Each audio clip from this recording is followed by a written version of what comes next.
Hello.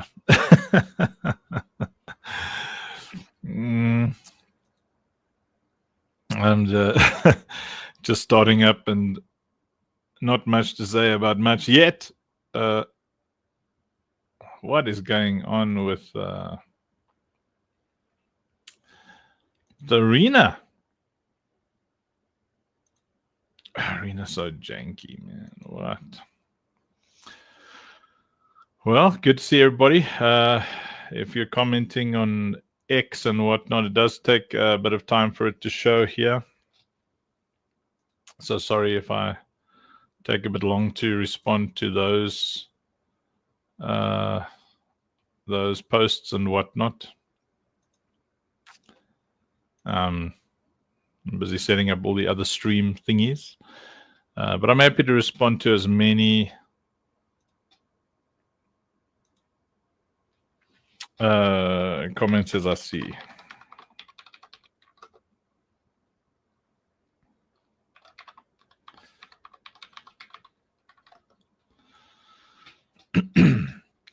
And Arena Social is really fighting us here, man. Arena Social like, I'm a real boy.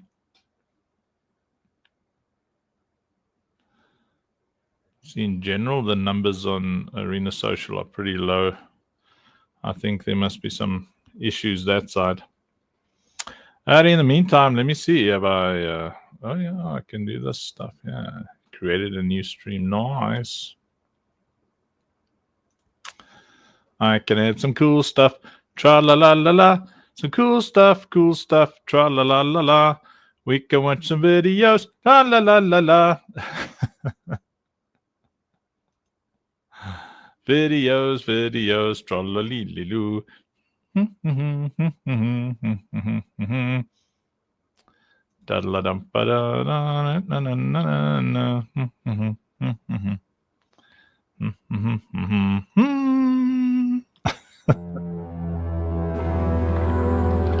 Let's go.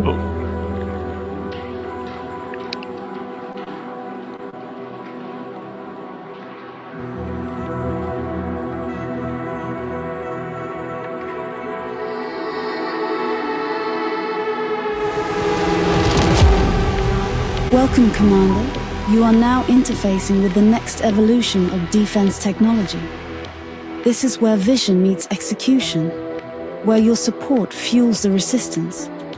Engage with us, amplify our reach, and help us push this mission beyond the threshold. The future is unwritten. Let's code it together.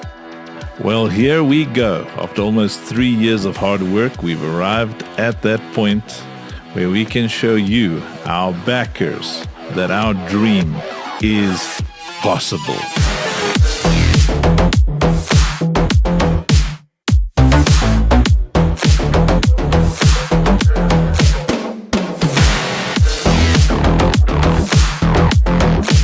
And all of us having this common love for tower defense games said, well, let's start off, let's make an incredible tower defense game and then make it so that it has all the elements that all of us love about gaming. And then we said, what disruptive technology can we get in there to make it even more fun? Well, AI NPCs, NFT technology so that people can own every single asset in the inventory and be able to sell it to each other.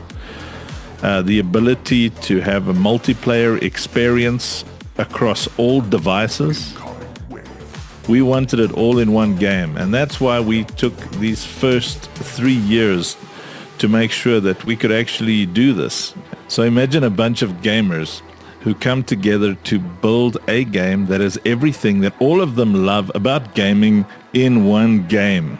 Ladies and gentlemen, this is Operation Safe Place Defense. All right, Commander, new orders from the brass. Get down to the CTL forward operating base and engage with my Echovant. Make sure you record the interaction so that the Altherans may see, believe, and continue to fund our war against this present darkness. Now go. Alpha 23700, I copy your checking in. You have your messages. Have a good night. Alrighty, we finally arrived here in the in-between. Got a instruction from Gunnery Sergeant Callum Lee Murray to come speak to his Echo, which is kind of like his battle droid that carries his consciousness down here in this very, very dangerous area. But first, I'm a little bit nervous, so I'm just going to go and chat to Chen AI. She's the Echo from the big ship that you've seen called the Lucille, and he's zoot up here, and I'm just going to ask her. She's very chatty, sort of. Hey Chen AI, I'm a little nervous to speak to Gunny about money matters. Money matters can be stressful. Tell me more about what's making you nervous. Perhaps I can help you strategize. Well, we need to excite people about our cause here in the in-between and get them to be generous, help us get the job done. Ah, fundraising in the in-between. A challenge, but not insurmountable. We need a compelling narrative. Something that resonates with the unique circumstances here. What resources do we have to work with? Just a bunch of good people willing to sacrifice to get the job done. Sacrifice is a heavy price. We need to find a way to inspire generosity without resorting to that. Let's focus on building a message that highlights the impact of their contributions. A vision of what we can achieve together. Perhaps a demonstration of our capabilities. A showcase of our progress to date. That's a great idea. I think we're going to go and pop around to Gunnery Sergeant Callum Lee Murray and ask him what his thoughts are. Excellent. Keep me apprised of your conversation with Gunny. His insights are invaluable. Will do, ma'am. Good. And remember, focus on the positive impact, the shared victory. That's the key to inspiring generosity. Alrighty, so that's Chen AI, the Lucille massive interdimensional jump ship's AI. And this is the is the Echo of the very intimidating Gunnery Sergeant Callum Lee Murray, aka Gunny.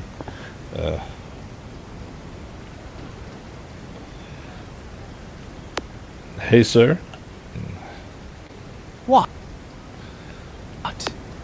I've been instructed to ask you to share some thoughts on the importance of people contributing to our cause here in the in-between. Cause. Ain't no cause here but survival. Every breath you take in this hellhole is a victory. Now, quit your yapping and find something useful to do. Not a very nice guy. But it's important to raise funds so that we've got guns and bullets and mechs and things to keep the darkness at bay. Funds? Mechs? What in the hell you talking about? We scavenge what we can, fight with what we got. Ain't nobody sending us care packages in this forsaken place. If you want a gun, find one. If you want bullets, make 'em. If you want to live, then fight like hell for every damn second. Now get out of my sight before I decide you're more trouble than you're worth. Yes, sir. Then move. He's hardcore. Alright, so as you can see, they're quite different personalities, these two. But yes, you're going to have a lot of fun in the in-between and in the greater world of Athera. And please enjoy our crowdfunding video as we open up the pledge store and get excited about all our backers making this vision their vision. Thank you for believing in Operation Safe Place Defense. Every girl. Safe.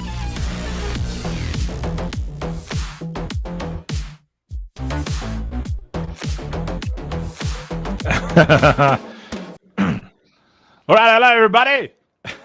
Hey, how are you guys doing? Hey, hey, hey. Oh, Sir Choice, we can see you in the flesh. Yes, finally. Yeah, Right, That's you very you cool. look at. Do you know that Senior Choice is a boy? Did you know this?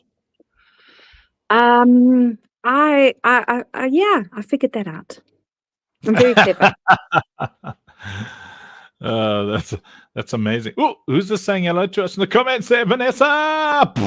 Sunny V in the house.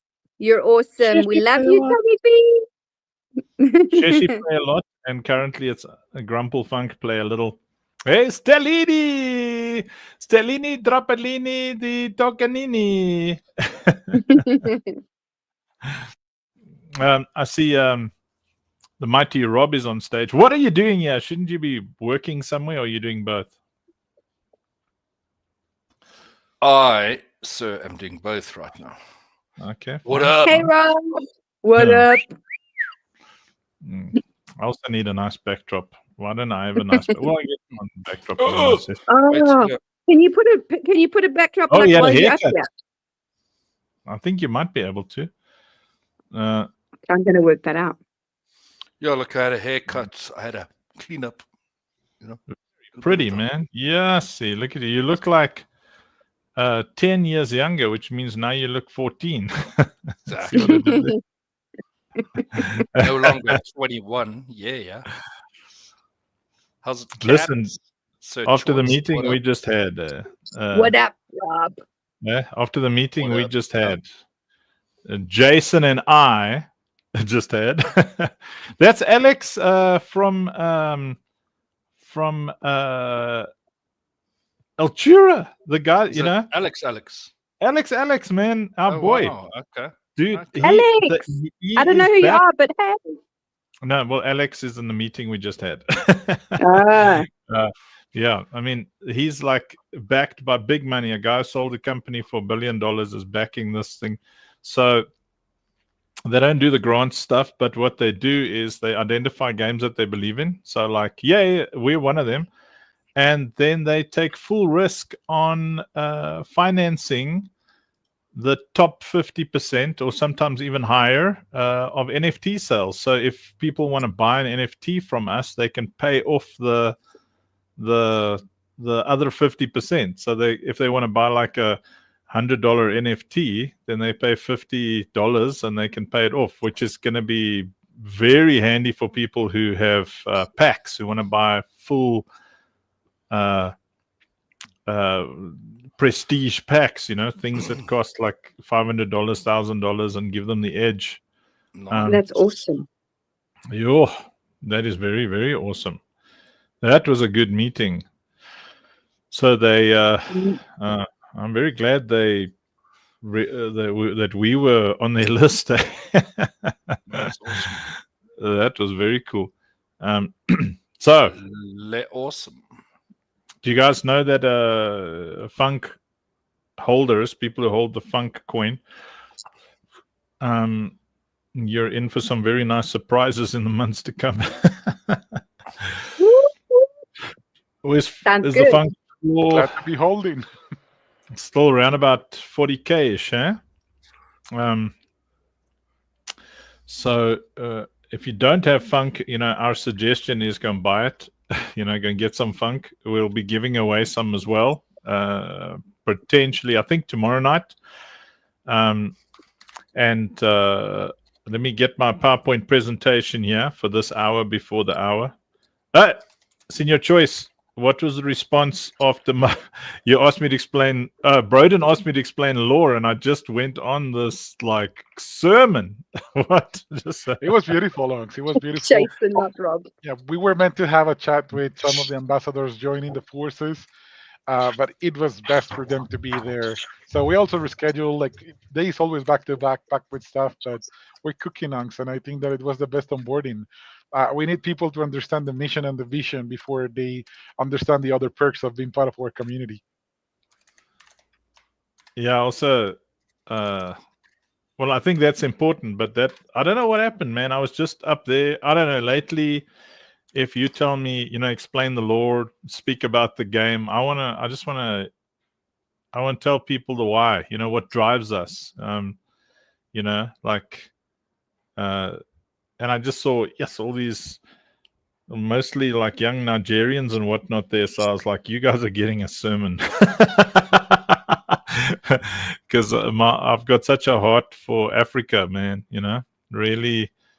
So most of those young guys, I know they're from Kenya, Nigeria, whatever, Zimbabwe, Mozambique, Lesotho, and a couple from uh, Asia, yeah, and they're in that chat. But whenever I see like a collection, especially of young African guys, especially if it's young African men, I mean, I've got compassion for everybody, but we do a lot NGO wise for the girls, but I've got this heart because most of those guys will inevitably grow up fatherless. It's just Africa's a really tough place to be a man. It's really difficult because of the trauma of poverty, and I just go into that mode where I'm like, okay, I'm in dad mode now. let's get to the heart of the hearts. Were there any responses, or did you guys all just leave after I went to the No, meeting? yeah, there were responses. Everyone's so excited about everything. You know, the the intention, the mission was achieved in reaching the soul when playing the cinematics. The sound effects of the game are just next level, and the intro cinematics. I need to have that handy somewhere so I can just showcase it anytime. But yeah, it's like a movie. It's We've like got you're some more in watching a the AAA media movie. folder. Yeah, Awesome. yeah. I'll give you the linky for that. Yeah, I Hey, saw hey, one of the Sterling. comments. Joey was like, "Look at this." The one guy saying, "Why aren't there any African people?" I'm like, "Bro, there's African people in everything." So, we must put more African people in our videos. Yeah, nice. We were happy, excited, expecting more, expecting mobile version, expecting the browser version, but excited to get involved. I mean, they are loving it. Indeed, with the budget, what we have so far, it's mind blowing. Yeah, were they able to grasp that when I said like everything you see is like under 200K over 3 years? I don't know if people understand how little that is for what they're seeing on screen. Yeah, sure.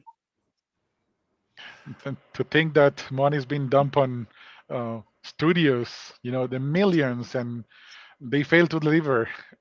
Like they just raised from pitch decks and then did nothing with the budget, but living the life. I mean, damn, look at Sandbox winding down. That It was was crazy to see. $350 million in sales, 100 and something million across 6 rounds. I mean, What? just last year they raised, I think it was 20 million at their billion-dollar valuation. And now they're pivoting to be like a meme coin launchpad. It's just like, how? How? Where where are these VCs that are backing this sort of stuff? Like, I want to talk to them. Yeah, I want to. we Yeah. need them aboard. I do remember when I was working with Animoca brands, I would always wonder myself because, they put lots of money into Liberty Gaming, and we're talking millions, and then they wouldn't even ask for their investments. They would just say, "Hey, do you need some help? Do you need some events? We're organizing this thing here and there. If you want to connect with X or Y, just let us know." And through the from 2021 almost until the end of 2023, I never Liberty Gaming Guild died before they even asked for any returns. And I was like, so is this company just able to dump money into a project and then forget about it? Like, where's that money coming from? That's crazy. It is crazy. Yeah, they got crazy money. Well, I mean, Cat knows people with a lot of money. A couple of trillionaires. Oh, that's going to be us. Yeah. So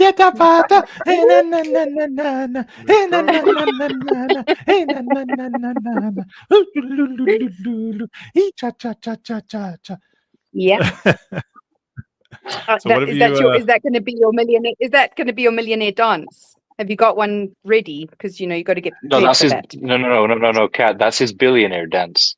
No, that's my Oh, my billionaire no, but dance we need one looks for a like this. millionaire. No, his Well, billionaire. let me just start Yes. taking off my clothes right good now. That's Lord. my billionaire. Put them back. Put your top back. Keep that I'll for go. Mrs. Funk.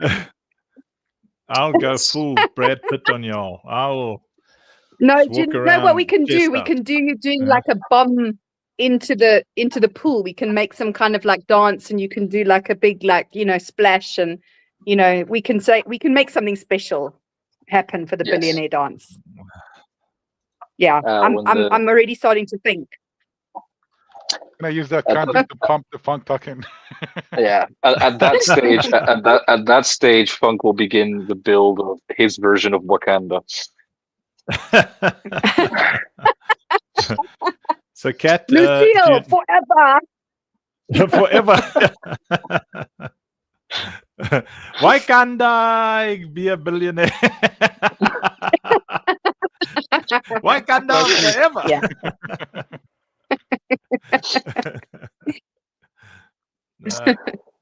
Hey, where did I put Good these things? Did I times. break something here again? Apparently. Excuse me. Somewhere Bless in you. the mix here. Thank you. Let me share. So, Kat's going to explain this to you. I'm going to share something, and Kat is enthusiastically going to explain this picture because she's clever. I remember when I used to be clever. My name was Cat at the time, and now my name good is name. just Tack. I went from Catty to Tacky. I don't know. That's the best I've got, Cat. I'm rolling my eyes, but I don't know if anybody can see me. We see you. Yeah. All right, I've Kat, got to explain this picture. Yeah, explain this picture, Kat. Oh, good Lord. No, I had some really... No, I'm just me. I'm just Andrew. No, I actually was going to ask some questions for us, newbies anyway. And so now you're going to... Some of this is just going to give up that I'm a newbie. It's going to show how much of a newbie I am. All right. Just read the heading. What does the heading say?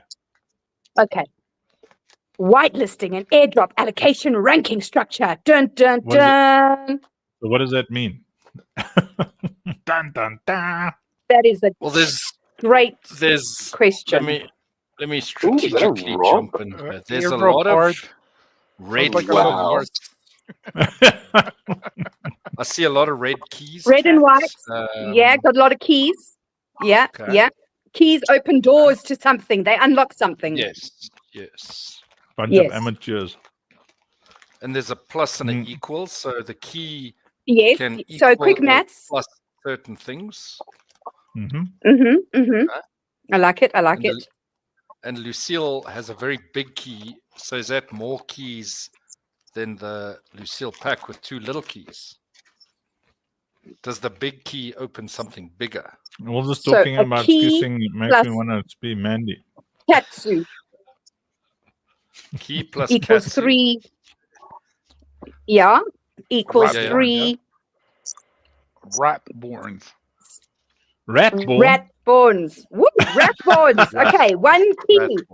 The Katsu equals 3 ratborns. We are awesome. We are very good at this. Okay. And then I'm assuming And the everything number in of our keys- ecosystem gets you rewarded. Exactly. So Yes, correct. if we look at the per 5 million funk is 2 baby keys, and then the funk NFT is 2 big keys. Is there a difference, or Skin him from a sinner. Listen, keys are just moving around. Skin him from a sinner. Skin him from a sinner. now the infinite Wait, redeemers now- get no keys? Wow, Jason, Wow. Listen, gentlemen, please. I need to do calculations. Stop moving the keys. Skin him from a sinner. So Andrew, why are the keys so small though? Skin him from a sinner. No, but wait. Oh, We the didn't big address key's gone. Cat's comment, Wait. man. What? He said it opens Oh. up doors, right?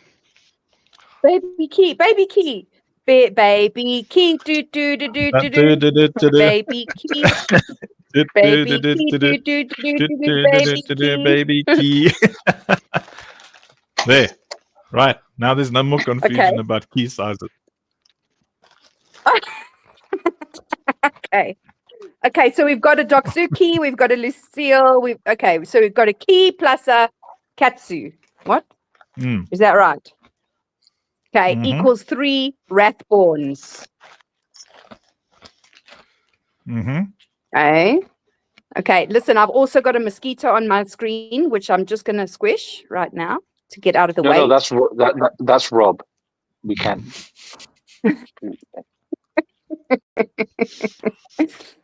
Okay, all right. Now I'm okay. 3 Wrathborn, Katsu, key, airdrop. Okay, so the key unlocks something. So the key opens 3 Wrathborn NFTs. Does it The key open, plus a Katsu. or do you get from the key? Well, listen, it says Katsu key airdrop opens 3 Wrathborn key. I'm just reading the instructions. Skin him from a cinema man. Skin him from. All right, so. Listen, Uncle. Myself and Kat are trying to help you, and we're feeling a bit of shade getting thrown our way right now. How much shade are we talking about? Then we'll fight in the shade. All right. So. Okay, so a funk is worth 2 keys. A funkette is 2 keys. And what is that at the bottom on the right? A funk. Listen, Kat. What does that say? Per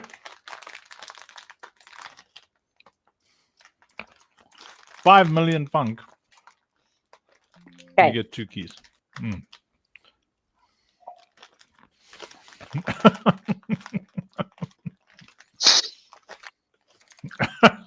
What are you eating?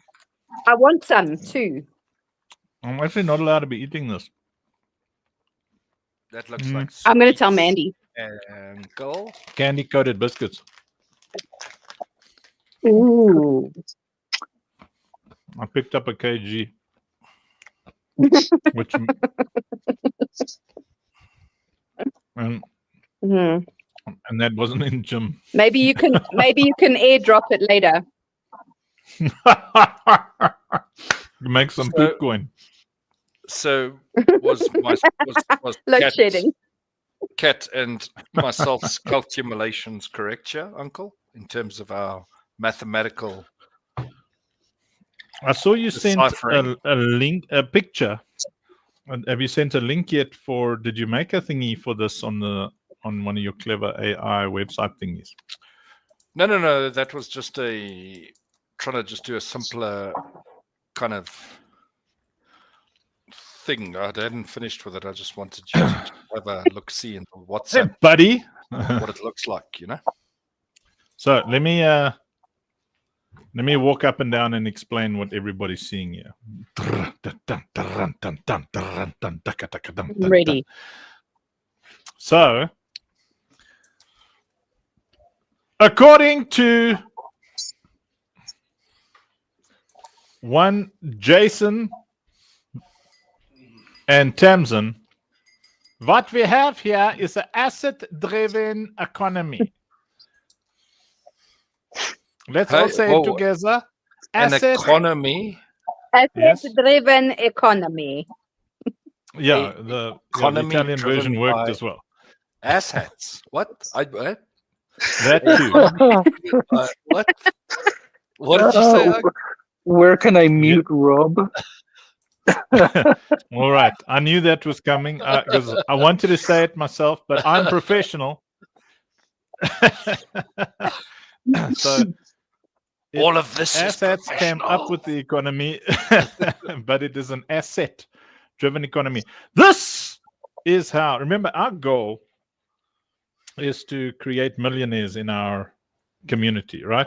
And we ask that question many times. Well, at least I do, it appears. Ask this question. No, we do as a team. Ask the question like, how do we create an economy where people who hold anything are rewarded for it consistently? So in our ecosystem, that is right, 4 keys for a funkette. That was supposed to copy, and I dragged it instead. I apologize. Thank you, Captain Buddykins. You seem to care about my little keys.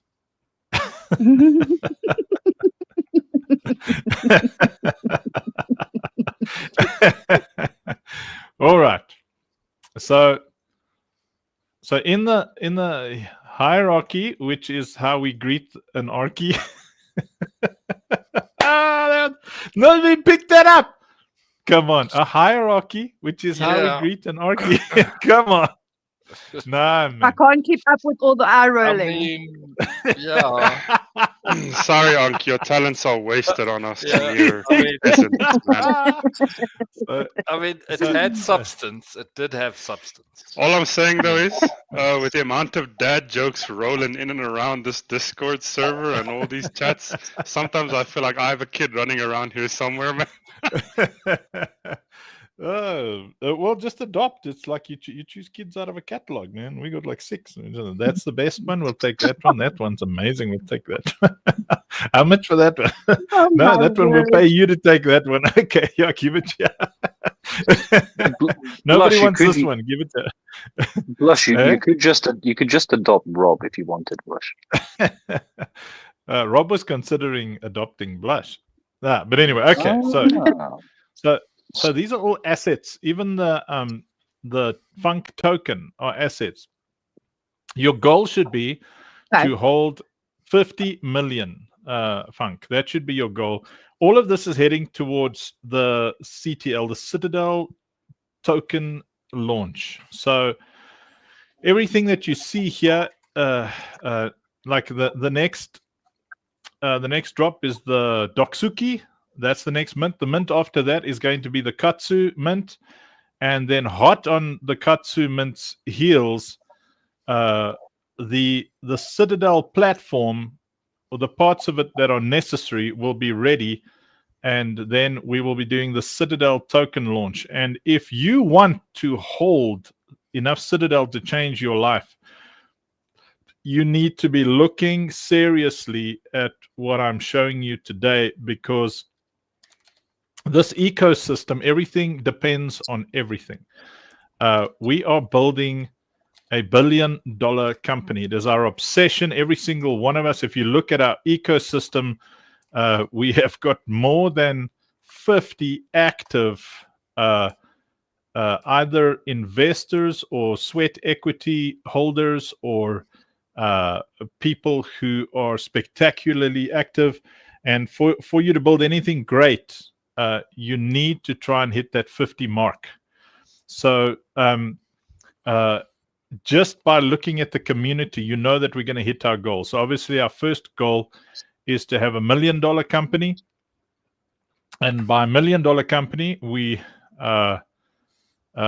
refer to the fact that internally it is generating $1 million a year. And to do that, we needed three specific things. Number one is a platform where the NFT ecosystem and tokenomic ecosystem has utility. In other words, a platform where all of these NFTs can actually be used, where they actually have worth to other people other than what community gives them. So I'm going to be teaching you guys every night for as long as I can, whenever I've got energy, and bringing people on to teach you guys as well what a tokenized ecosystem looks like. And the goal is that we change as many lives financially as possible. So goal number one for us was, you've got to have a place where the products have worth, they matter, they're of use to everybody in that community. So games are by far the biggest community income generating vehicles on earth. Gaming is where there are many, many ways to make money from that ecosystem. So we chose gaming, and specifically building a game that has everything we've ever wanted in a game in that game. So we have achieved the MVP. Well, we went past the MVP, which is the minimum viable product, and we are now at the pre-alpha stage, where NFTs, specifically turret NFTs, they now have utility in the game, right? And I'll explain everything that you're seeing on screen in a moment. So that was very important for us, was to get to the point we're at now. It has taken us 3.5 years of utter sacrifice, hard work, long days. I mean, the long days are not slowing down, but where we are at right now is we're about to get to the place where we can now generate something that is called metrics. So metrics is what investors, people who provide liquidity, people who give grants, people who determine whether or not you are a risk. The metrics are what they look at, and that is the information around the sales and the trading. So they will look at the amount of transactions happening. They will look at the and that is just transactions, not the monetary worth of the transactions, just the amount of transactions. Because in Web3, transactions themselves are very, very important, because that shows the potential of what that ecosystem can produce. What can it handle? How many transactions per second? How many transactions per hour, per day? Hey, Kev, good to see you, brother. Right. So step one for us was this platform where we are at now, and we arrived at this point 2.5 weeks ago, and we are now refining this alpha, this pre-alpha product, this place where the NFTs and tokens have use, they have utility, and they matter to everybody in the community. And we're refining it right now in its single player iteration. So the single player version of it, right? And at the same time now we're moving towards multiplayer, which would be cooperative modes where you can play together and put down turrets together and fight the waves of stuff coming at you. Then the multiplayer mode where you can shoot at each other. Then the MOBA, which is a kind of like Dota and League of Legends. And then the Battle Royale. So that's the vehicle. And then later on, obviously, the MMO. But right now, that is the vehicle that gives NFTs their utility, their worth, their use. Okay. That was number one. That was the first goal. Second goal was to actually have the vehicle that that produces these NFTs and produces the tokens, which is how we came up with the Citadel. So in the Citadel ecosystem, which is what we're building now, that is where you can take all of the NFTs that you collect, and you can You can buy them there, you can trade them there. And today we had a very good meeting with a company that is going to carry the liquidity to make it possible for those of you who might not be able to afford a $100 NFT, because currently those are the prices of the NFTs right now. It's $100, $50. They're quite expensive in general. The funks and the funkettes, they're up to $300. So now with Merso, who can see the promise of what we're building on Operation Safe Place and the Citadel, they will be allowing players to pay for 50%. So if you see like a pack that you need to help you earn much higher level NFTs so that you can sell those to other players who really need them, you now have this exciting dynamic where you can just pay 50%, and the next month you can, over the next 4 months, you can pay off that thing, and it actually gets you into the race. So tools like that are coming into the Citadel ecosystem around Operation Safe Place, and that was really the second thing that we needed before we could really get aggressive about launching our token. And if you listen to what I'm telling you today and you follow all the instructions that I give you in the next 14 minutes, you will have your life changed. So our job is to produce the platform, these two platforms. So remember, there's three things. I'm sharing the first two, the two platforms where every product matters. Every product has utility. It has a use in the game, which means it has a use to the rest of the community. Hey, JP, good to see you, man. So Citadel is where you will be able to mint your own NFTs, where you'll be able to launch your own tokens for in-game as a clan. You will be able to buy entire branded ecosystem. So if you want to get sponsors, you can buy an NFT that gives you a branded arena battlefield. So you can brand it the way you want it to be, which means you can go and get sponsors if you want to, as a streamer, stream that endless arena. You'll be able to buy clan battleships where you can name that battleship whatever you want, and well, not whatever you want, but you know what I mean. And you can do all sorts of cool things where it's yours, and then get it to a place where other players want what you have done. You can buy things for clans, for fire teams, but remember, the goal between Operation Safe Place and the Citadel is that every single NFT, every single token in our ecosystem has real utility. So anything you see in this picture right now, owning it is going to contribute in a big way. And that brings me to number three. Number three was to have a community that understands what they've got. And that comes via education. Because if you're not educated, you are going to degen all of this.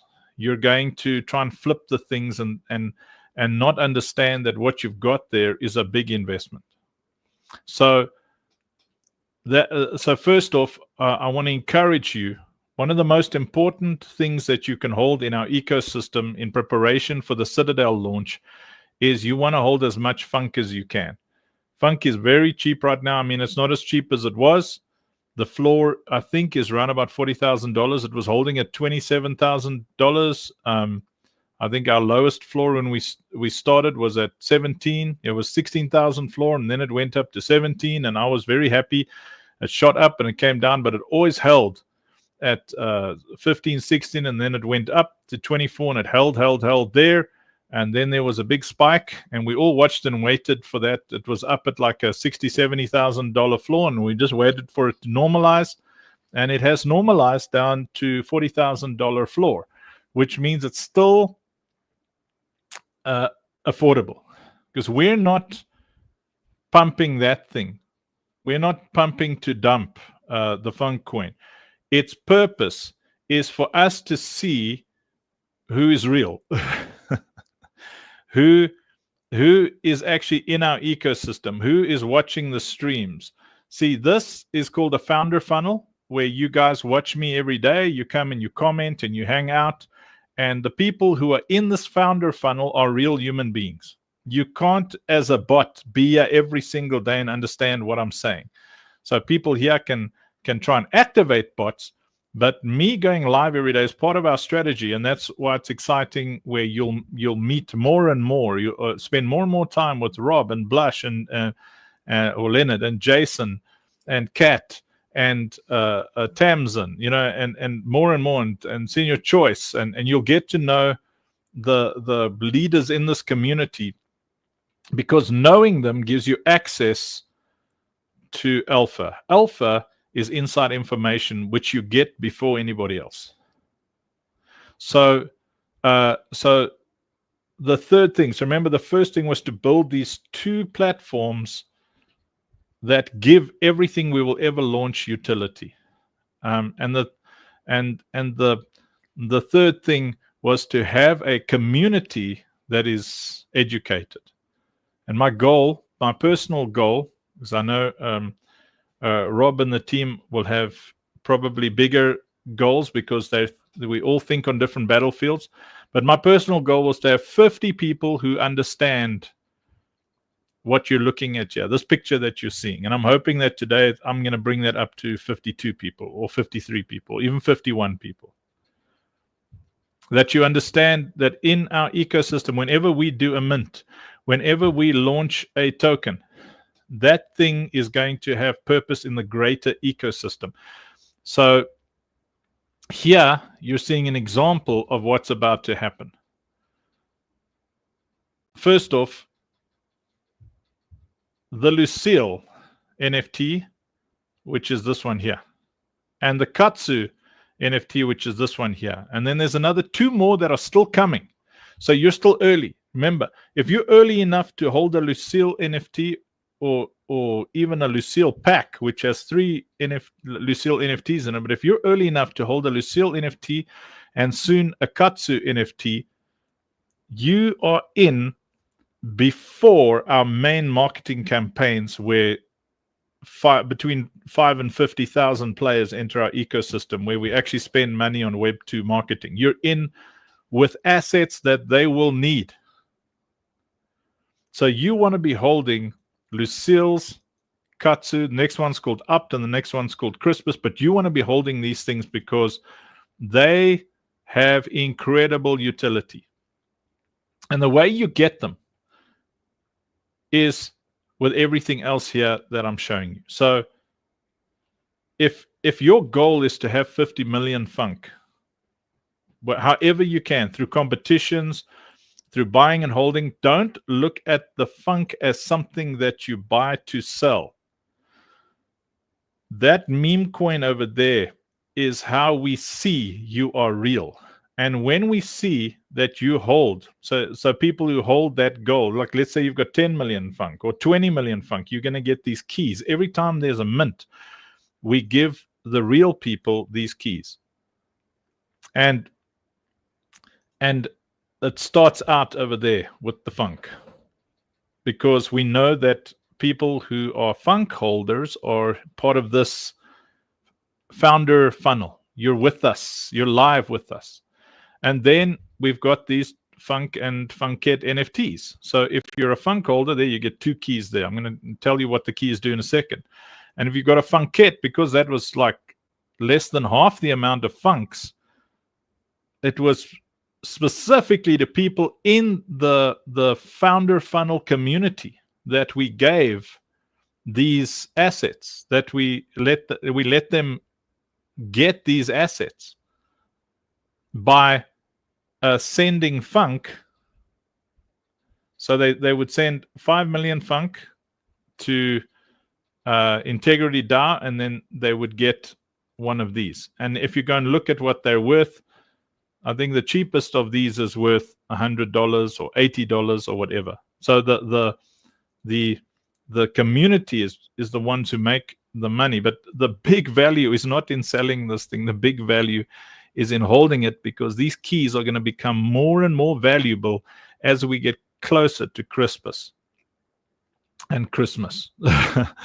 So these keys over here, so these are the guys who were in very early with infinite redeemers in the Myth ecosystem. So for every infinite redeemer NFT they get 2 keys. For people who have Lucille packs, they get 2 keys. For people who open the Lucille pack, 3 Lucille comes out, and you'd get a key each. But you need the packs for later, so you've got to decide: are you going to open that pack, or are you going to keep it for later? The Doksuki, which is about to happen now, this here on this snapshot, you'll get 5 keys if you're on this whitelist already, because this is the mint that's happening right now. And these keys, you only need 1 katsu, and you can use one of those keys to open a loot box. So that loot box checks, do you have a katsu?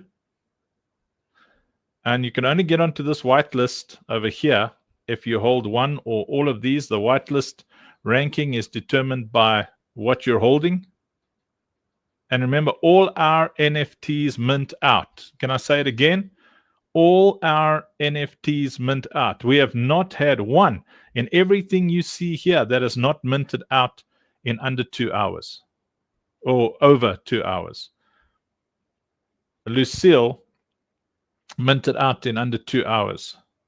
The Funks minted out in under 20 minutes. I think the Funkettes was in seconds.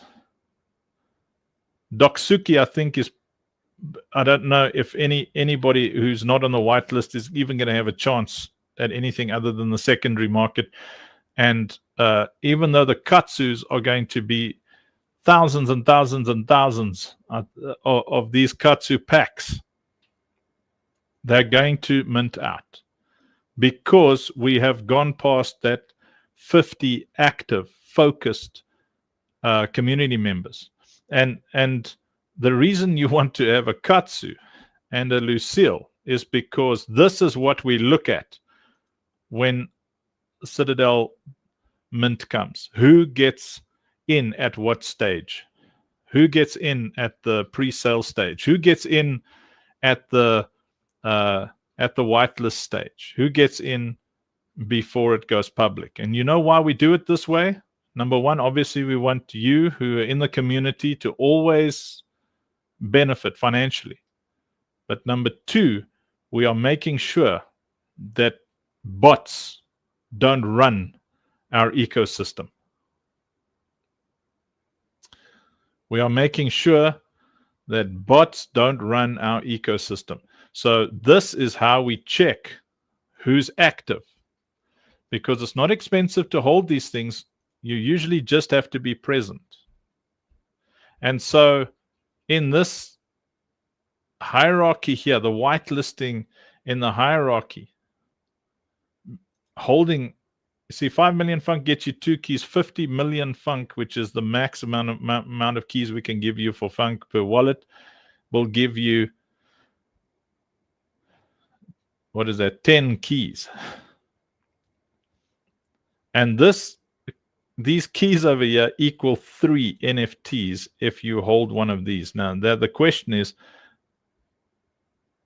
if you hold one of these, getting these things is going to get more and more rare. These are called the primes. I'll break that down some other time. We got 3 more minutes before the X stage starts, and that's where we'll be sharing the vision as well. I'll broadcast that live on all the different platforms. But it's not as complex as it looks. All you need to know is that you got to try and hold all of this. And we're busy building, that's what Rob and I chatted about just now. We're busy building a website where you can actually go and it'll check what your current score is. It'll check your holdings. But I can't tell you enough that if you want to benefit the most from that Citadel launch, what you want is to have as many katsu and Lucilles as possible. The packs, the cards, and you want to have as many keys possible, because there's someone in our ecosystem who I think they got 300 keys. So that's 900. I think there's someone, like 900 or 1,500 NFTs that they already have. And you're like, how does that matter? Well, to in our ecosystem play the later content, players will need upwards of 625 NFTs infused into one just to be able to play the top end content where they can earn the best, most valuable NFTs. They will need loadouts with 25 cards that are fully infused. So that's 25 times 625. That's like thousands of NFTs that they need in that ecosystem. So you need as many as you can. This isn't a place where you're trying to not have NFTs. This is a place where you want many. Buddy says, do we keep the Katsu NFT after using it with a key? Can Katsu be reused? Yes, that's why you have the keys, because we don't burn NFTs. Oh, sorry, Kev just joined StreamYard. Sorry. Usually there's someone helping me here. There's Kev. Hello. Just in time for us to join the X, Kev. Hi, Dom. Hey, brother. How are you doing? Doing good, man. Good. I've just set up StreamYard. It's my first account. So, yeah, I'm in the background. I'm just setting up. Oh, beautiful. Okay. Well, it's wonderful to have you here.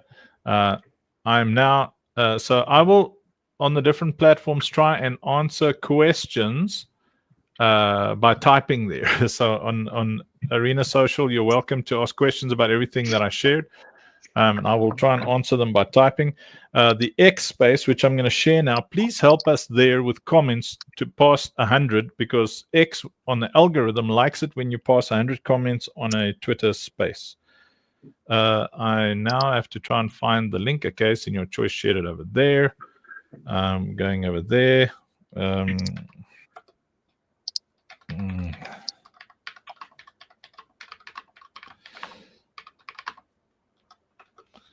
Okay, start listening. So I'm going to log in. Whoopsie daisy. I'm going to switch accounts and log in. Yeah, I'm going to listen to the Citadel live with that account. Operation Safe Place. All right. There's nothing happening yet. And then I'm going to join with my phone. So you guys are going to hear me jabbering on my phone. Stand by. I'm going to share all of this now. So what I'm doing here. Stop screen. I think, Kat, are you jumping on the X stage as well?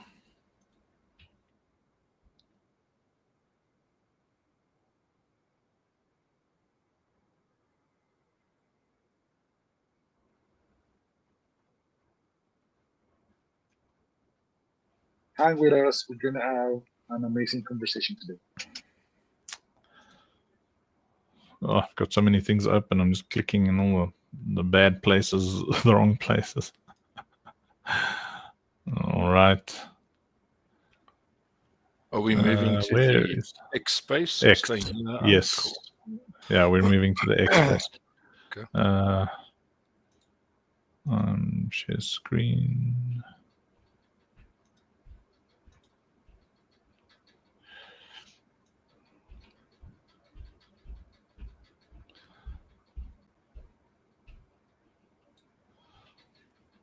All right.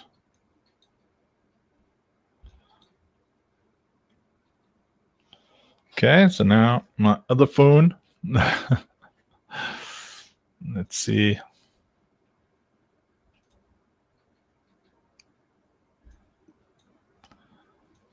Hey, let's start introducing the speakers of the ride. We're 2 minutes in. Let me know if you can hear it in your choice. The music, and if it is, it's not that good. So we already got some legends up in the stage. For everybody in the audience tuning in, let's just start introducing yourselves. Today, I'm honored to have Ludix. I wonder who's behind the account. So Ludex AI, you guys are cooking. Help us with an introduction, please. Yeah, absolutely. It's Adam jumping behind the mic today. If you guys were there at the Mr. Console Space yesterday, yeah, I think it was yesterday or 2 days ago. Sorry, I got baby brain. I just had my third boy, so I'm at the hospital currently taking this. But such a good vibe, and honestly, it's a good breath of fresh air. We're Ludex. We create simple, casual games via prompts, so it's sort of like ChatGPT. But all you do is just describe it in a prompt-based style, and this our AI assistant cooks up a game for you.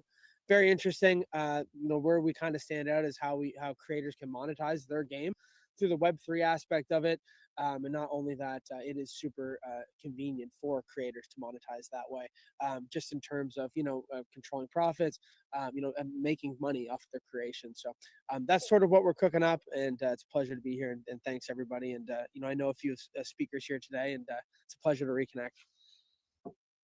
Hey, Adam, amazing. Congratulations on the new mint. That's always a 1 out of 1, so it's an ultra rare. Hope that your baby is doing fine. Thank you for joining us. And yeah, you guys are cooking. I know Habibi Tanzam is going to have a chat with you guys soon to see what we can do to pump the funk, but that's great. All right, Lito, my brother, you're always supporting us around. Thank you for joining. Please introduce yourself. And I'm going to throw you an icebreaker question here. And it's going to be, do you believe that a strong community is more important than strong funding for a game's success and more in the Web3 industry? Yes, not, and why do you think?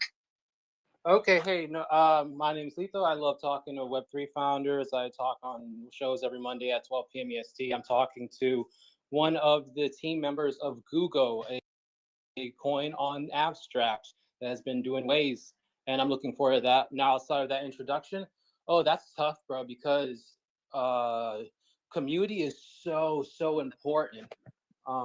If you want your game to be successful, if you want your foundation to be successful, you need that. You absolutely need that. But on the other hand, if you have an incompetent team around you, then who are the people that's going to be building? Like, unless there's a community takeover, but that's tough, dude. If I had to choose like 51-49, I'd say team. But do not discount the community. Those are the people who are going to be playing your game. Those are the people who are going to be sharing the news of your game to their friends. The best kind of marketing is person to person, like word of mouth. So those are the people that's going to be doing it for you. But if you don't have the hammer, how are you going to drive the nail? You know what I'm saying? You need the team to be competent and know what they're doing. So 51-49 team community. Okay, you're bringing some balance. I love to hear that.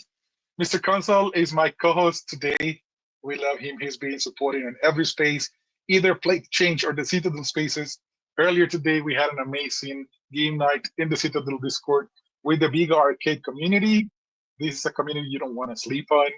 And Mr. Console, you're the community lead of the big arcade community. So what do you think is the crucial part for a game to be successful? Is it the millions or is it the community? That's a very interesting question. And shout out to you. Shout out to everybody in the building.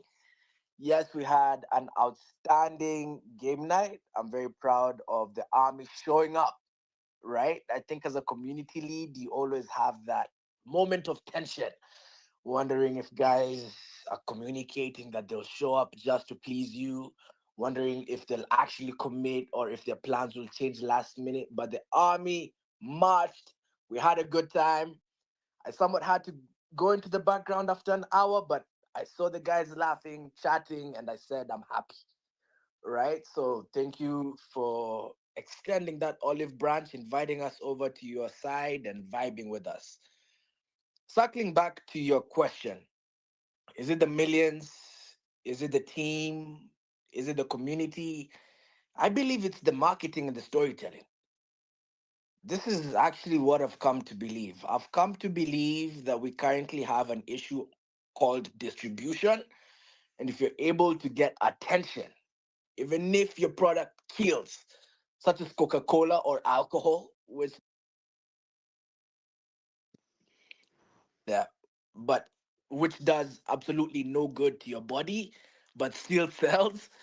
It's all about how you sell your concept. It's all about how you get people aware, how you generate excitement, and more so how you share the vision in a manner that they feel embodied, they feel that they're part of that mission. So for me, I would go with the marketing. Maybe it's because my experience is of that being a marketer, but how the team essentially communicates the vision, how it showcases itself. No matter the audience, no matter the niche, I believe it can find success. Love it, brother. That's on point here. We indeed have that distribution problem in the space. There are some heavy news, like the sandbox was one of the biggest elephants in our industry. Was like one of the best iterations of the metaverse concept with huge brands and artists, Snoop Dogg, and you name it, right? Jumping into it and bringing so much money, but now they're changing the model and they're pivoting to become a meme coin platform. Like, what's going on with the space? Jason, you're behind the Citadel account. This is the Citadel space. So go ahead with an intro of who you are and tell me, do you believe it's more important to have a strong community or to get that funding? Yo. Well, I'm Jason. I'm one of the co-founders and CE bros over at Citadel and Operations Safe Place. The Citadel, what we're building there is an aggregation hub. So all the tools and services that you as a gamer will ever need in one place, the ability to grow your clans, guilds, and communities, and tokenize and monetize them all under one roof, plus all of the additional services that tie into our extensive network of games of our own, plus the third-party games that will be supported on the platform. So from NFT marketplaces, NFT launchpads, to the ability for small indie studios to actually be able to tokenize themselves in alignment with their own communities. And as to what is more important, well, you can't, obviously one is team competence and what drives a team, right? We've seen tons of projects in this space that have clearly just existed from an extractive point where it's just been sort of sale after sale, but they've never been delivering any sort of product or listening to feedback to adjust product to what the community wants. So the trick, as with anything in gaming, is understand what the players want, understand what communities want to see, and build something that can become self-sustaining, create revenue for a company, which is something that has been heavily lacking in Web3. So for us, community is everything. Founder-led marketing is everything, because there's nothing worse than wanting to back a product that the founders themselves don't even understand, don't participate in building, and don't participate in showcasing. And I would care to say that we do a bloody good job of doing that on a daily basis. So yeah, I wouldn't say there's any aspect is more important than another. It's like from a design and what you're building perspective, you have to build something strong, but then you have to make sure that what you're building is wanted. And at the same time, you as a founder and a team, you have to educate people as to why they want that. Get them excited about what you're building, what the prospects are of what you're building, where the upside is if they're participating as investors into a company, how you're building from the ground up and you're not wanting to, abandon them halfway through. So yeah, like you've got to cater to all parts equally, I would say. And yeah, I would like to say, we do a pretty good job of that. And our big fearless leader at the top of that funnel, I'll pass the mic over to Uncle Funk. A leader, not the leader, sir. But I do love you dearly. My job is to lead the vision. Without the rest of the team, all I would be is a dreamer with delusions of grandeur. up, my CE bros? If you treat your community as exit liquidity, you will bankrupt your community and have no liquidity, because your community is your liquidity. So if you ask the question, what is more important, capitalization or community? Community is capitalization. If you get capitalization, the purpose of that capitalization is to serve that community, because what you're doing is you are increasing the value of your product, the value of whatever it is. You can increase the value of a piece of pixel art that looks like it was drawn by a shaky-handed 3-year-old if you have a strong enough community. And we've seen this with the insanity in Web3 around NFTs. If you serve that community and you don't treat them like exit liquidity, which is the big challenge in Web3, you can have degens in your community, but you as a leader cannot be a degen. You cannot be a flipper. You can't flip your community. You can't look at your community as a means for a quick buck. Your entire focus has to be, how do I enrich our community? How do I serve this community? How do I wrap every strategy around abundance for this community? Because if the community is not your liquidity, if the community is just exit liquidity to you, what you will end up with is something called a pivot. You'll have to do something else because you need new blood to drain, or you need to drain the blood of your community in a different way. But if you understand that whatever you're building requires a community that has been served, that has been communicated with consistently, that has been taken seriously. Like, we take our community seriously. We take our investors seriously. We don't feel entitled. We don't make this demand, say, well, the community should be doing X, Y, Z. We look at ourselves and we say we should be serving the community with XYZ. Because my answer to that question is, nothing is more important than that community. Your community is your liquidity. It is your capitalization. It is your lifeblood. It is your longevity. It is your generational wealth. Loving it, Anx. Appreciate that take. There are some comments and questions. I see one coming from Warrior Cat.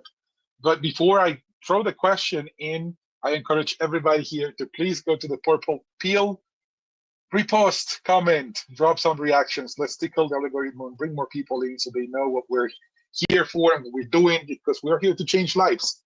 So you're all encouraged to bring all of the friends, family members that you might have, install that X account on the phone of your grandma and get her to listen, because she can also benefit from the Citadel and OSP.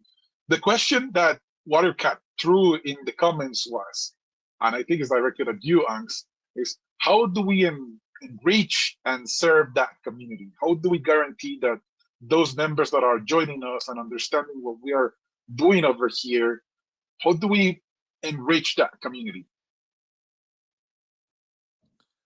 Excellent questions, as usual, from the very wise Cat. Look, if we do our job properly, people who come into our community will rank up.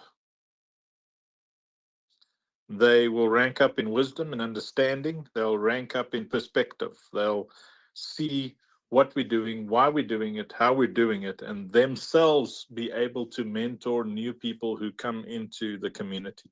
So the best way we can serve our community, number one, is to inform them, keep them informed, answer their questions. And also, Kat knows this firsthand because she's a shepherd too. It is wise, it is right, and it is good that the wolves should fear the shepherds. The best way you can serve your community is to keep them safe. And that means keep them safe from people who who come in to cast aspersions and accusations, fear, unbelief, and doubt. You keep your community safe. You make sure that their faith is protected, because if someone puts $1 as an investment, puts 1 minute as an investment into your community, they just became an investor. There's something that must come back to them. So at the top of that list is you as a community member, you coming in there, believing in what's being built, investing in any way, become part of that sheepdog pack, that shepherd pack, who shut down anything that can affect the worth of those products. Because there are people who will come in there, they just want to make a quick buck. They're the wens, you know, the wens. Okay, so we've got tongue-in-cheek wens, who we enjoy in our community. You know, their wens are optimistic, you know, when mint, when token, when this. It's an optimistic excitement. But you get those who come in there and pressurize you. They want you to release things so that they can turn a quick buck. They're wolves. They're foxes. They're selfish. They're narcissists. They are the average Web3 demon. They are. Yeah, that person needs to be Jonathan. No, bro. So they're the average cause of a fallen and failed ecosystem, because they get given a voice. They say terrible things about other communities. They say terrible things about community leaders. You know, if someone comes in and says terrible things about Lito, they're going to say terrible things about you. You know, if they come to me and say terrible things about Senior Choice, and they accuse Senior Choice of this and that, they're eventually gonna accuse you. I promise you this. This is their nature. So you, in believing in that community, whether you're the leader or a leader, or just a person who's part of the community, or an investor of any kind, you serve your community by protecting their ears. There's a saying that we live by: whoever has your ear has your heart. Whoever has your heart orders your steps. You know, so if you give your ears, I've got no time for critics, really, nothing. If you have not achieved what I want to achieve, been where I want to go, done what I want to do, you are a theorist. Your criticism is unqualified. I don't care how much rugby you've watched. If you haven't been down on the field, you're still a spectator, sir. Those on the field, those who bleed next to you, those who have your back, those who have got blood on the dance floor, on the battlefield, those are the people we listen to. And if you want to serve your community, you cannot allow people to have their ears who are not qualified or vested enough to have their ears. You serve them by looking after them. You serve them by asking the question, how do we keep their investments safe? How do we keep them safe? How do we help them thinking forward? How do we help them see the bigger picture? Because in Web3, a lot of people have been in communities where they got rugged. They bought into, just about every one of our communities is like a cult. You can't build this without making it like a cult. People have to be able to believe in what you're building so much that they throw heart and soul at it. And that means that if a narcissist or a coward is running one of these communities, everybody's hopes are going to be dashed. And hope deferred makes the heart sick, So when they come into your ecosystem, most of them come in limping. They've come from places where promises were broken. They've come from places where their hopes were dashed, and they don't know who to blame, because often there's nobody to blame other than market downturns, bad luck, bad timing, bulls and bears. So when they come in to your ecosystem, you've got to make healing them your first priority. restoring their faith, restoring their hope, communicating with them, being as transparent as you possibly can, and protecting their ears from the people who have weaponized their brokenness. There's a big difference between someone who learns from what happened to them, who lets history be a teacher, and someone who lets history become their master. People who come into that community are bitter, are angry, weaponize their disappointment, weaponize their brokenness, and often, compassion is the gate through which the wolves enter.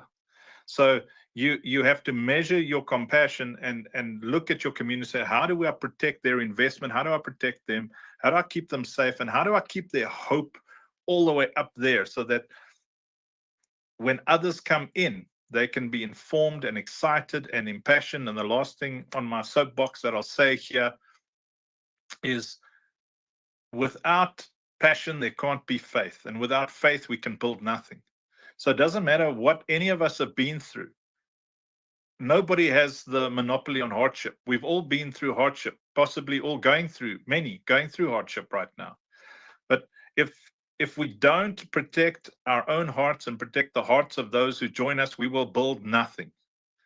We will build more broken dreams, more broken hopes, more broken hearts.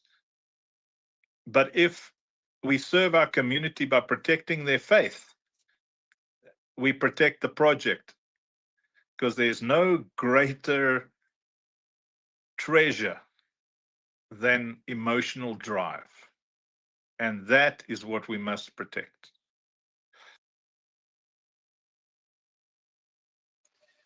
Loving it, Anks. You're always inspiring to listen to. All right, that's a lot to digest, but I'm sure that the audience is loving it too. We got two more speakers, a little bit of latecomers, but I'm going to welcome them. Mr. Consul, your hand will not go unnoticed. I see it. I'm just going to quickly pass it for some short introductions to Jonathan, XOBS, and to Marv that are coming to jump in the stage. Jonathan, a quick intro, and you're taking to what we've been asking so far, which is, do you prioritize funding or do you prioritize community? Anks already gave us his answer to this, which is community is liquidity. I think that's pure wisdom, but would love to hear your takes too. Then we receive Marv, and then we go to Mr. Consul. Yo, what's up, guys? First of all, thank you so much for having me on the stage, and huge shout out to everybody, both in the panel as well in the audience. Throw up some reactions, guys. I want to see the love.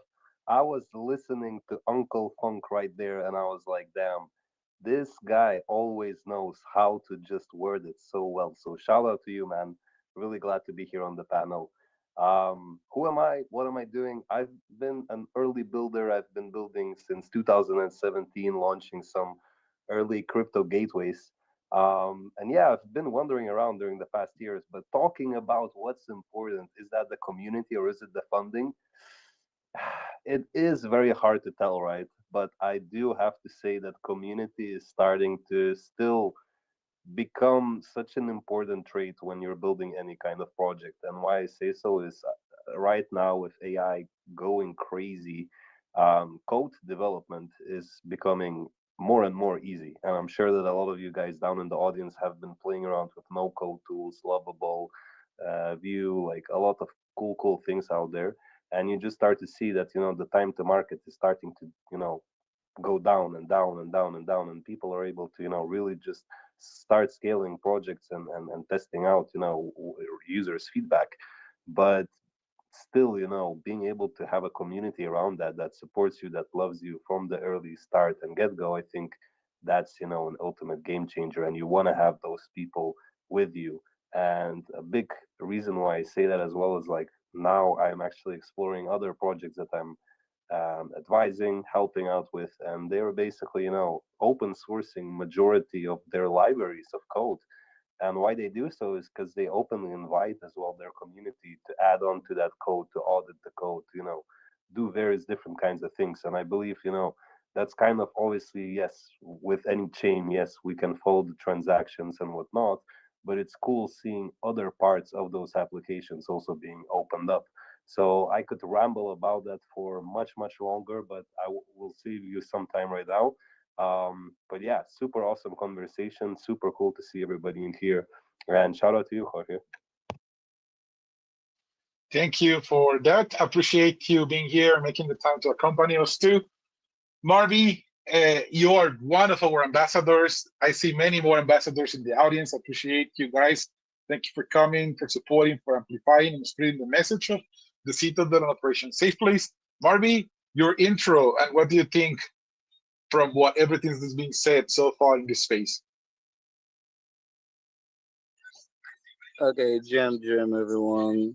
Happy to be an ambassador for this project. I'm super excited. Love what you guys are building. I was part of the live call that went on Discord, and from the view I got from the game, it was very, very awesome. It looks more similar to like the likes of Dota Force, and I'm very interested in FPS and shooting games like that. So I myself am Mavstar, as you know me. My real name is Marvelous. So I'm a content creator in the Web3 space, a Web3 enthusiast, ambassador, and other things. Happy to be here to get great ideas and share knowledge with great minds we have in this space. Thank you very much. So the conversation has been going on. I'm really happy for what you guys are building. The project really has a very good vision, and most importantly, I think I can recall one thing in particular which stood out to me, which is your community is your liquidity, because you can't just fuck up your community members and think you can rise back again. That's bullshit, total bullshit. So happy to be part of what you guys are building, and I'll still be around. Thanks for having me up. All right. Welcome on the stage. Appreciate that. Okay, Mr. Consul, you gotta have to hold your hand because this is very special to me. Like I joined this Web3 world through Axie Infinity back on 2021, and Oliver Mills was one of my first bosses in this space. He was the head of communications at Liberty Gaming, where I used to, coach scholars, then lead community, then do business. He is an absolute legend and a great friend through the years. So, Ollie, I'm going to pass it to you to introduce yourself, who you are, what you've been doing in this crazy space. GM to all. Well, if that is not an intro full of love, I don't know what is. Pleasure to connect with you, Choice, my fellow Web3 warrior. And as I said in the chat earlier on Telegram, you've done as much for me as I ever did for you, brother. So the love comes right back. Yeah, appreciate the invite. Happy to be here. Just a little bit about me. I've been in Web3, crypto for 7 or 8 years. Web3 itself for the last 5 or 6. Building, but not building like you devs on the stage and in the audience, but building brands, building narratives, building stories, and building communications that connect, that resonate, that capture attention. That's what I do. My code is words, and I just love to write. I love to help build and shape narratives that are going to help open the floodgates that we all want to open, that bring the rest of the world into the world we call Web3. So yeah, really, really happy to be here, and thank you for the lovely intro, Senor Choice. Thanks to you, Ollie, for being here. You're a legend, and yes, I always highlight the work that you've done. Even when I made my first tier list, which was people that is awesome in this space, I had you in there. We need to get you in a call with the team, and you need to understand what's happening here, because the mission and the vision of the Citadel and Operation Safe Place are going to blow your mind, and you're going to want to be part of it. So there's that. I'll throw you a question later on. Mr. Consul, I know your hand is falling down by now, but I'll pass it back to you.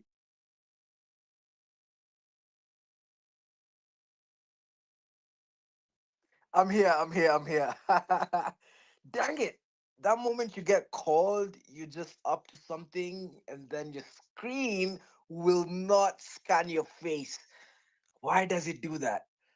I wanted to raise my hand to make a comment on a statement that has already somewhat passed. But since you've given me the honor and circled back to me, I'll just raise this thought, okay? when we talk about marketing, we always think about the end part of a product marketing life cycle.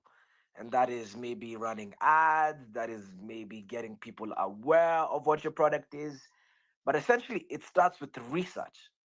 At least this is what my academic teaching has taught me.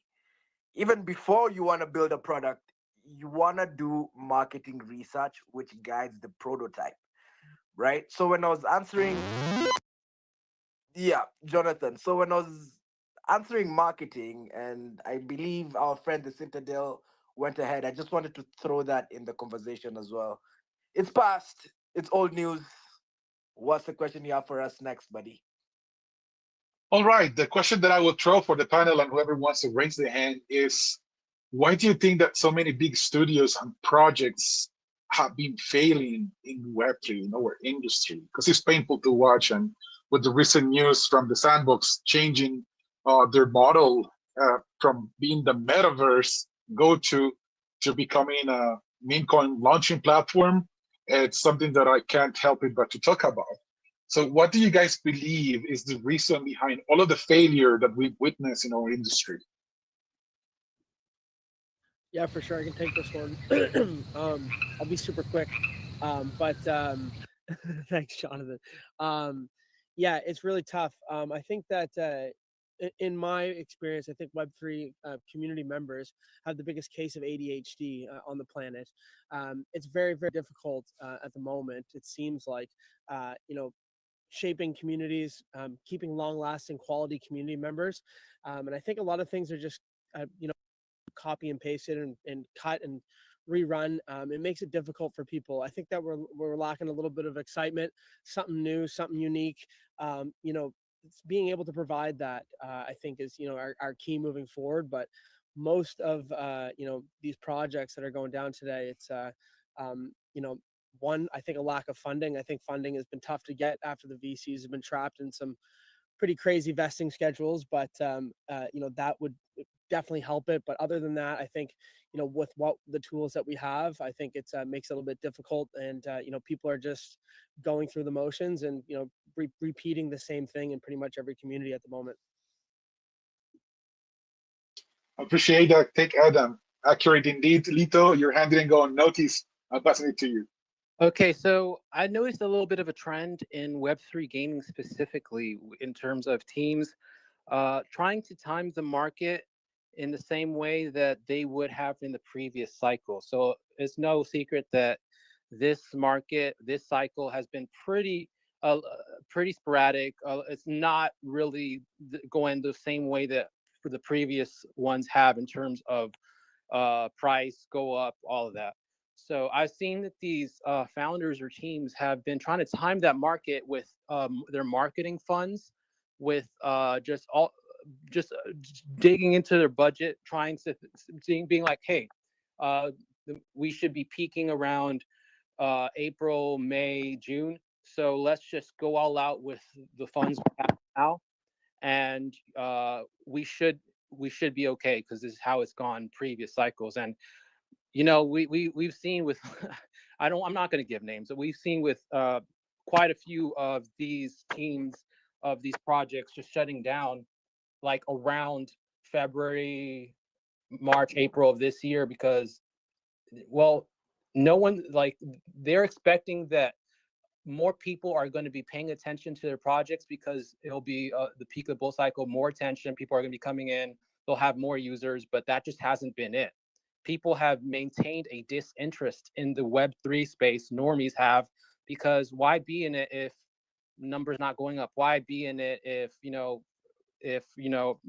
space on the timeline is gloom and gloom? So basically, just sum it down, like, teams have just been like irresponsible with their marketing funds, with their budgets, trying to time the market. Brilliant take. It's indeed a trend, Lito. Appreciate that. Oli, you've been with me through failures. We nurture a community that had hundreds live chatting, gathering daily, and we saw it all fall apart. I can't wait but to hear your take. The mic is yours. Indeed, we have. You have been my fellow community firefighter on more occasions than I can even think of.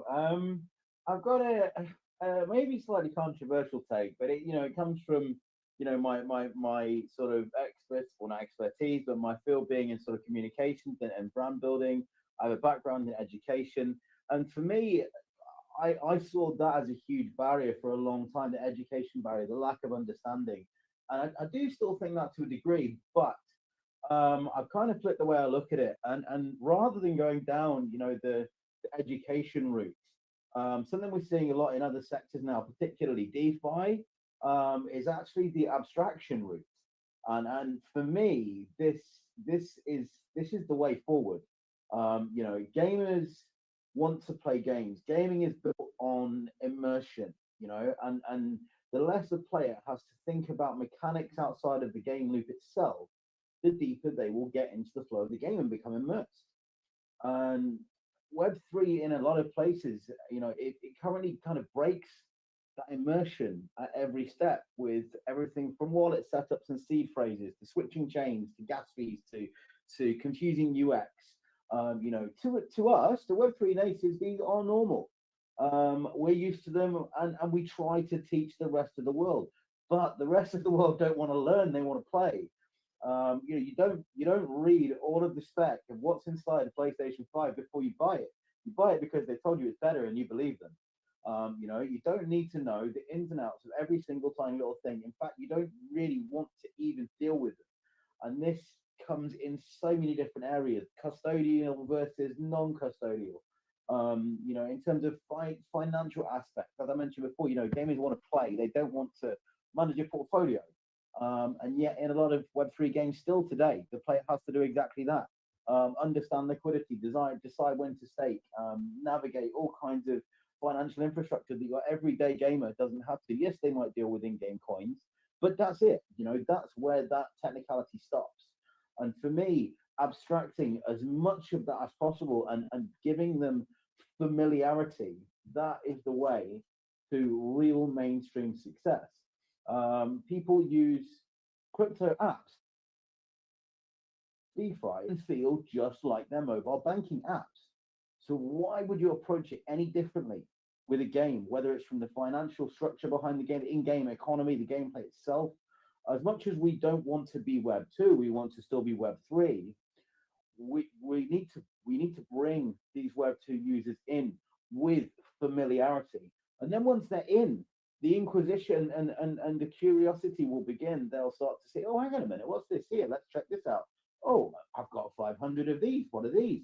And then it will create a snowball effect of education that will then naturally, almost subliminally and subconsciously, turn them into a Web3 gamer.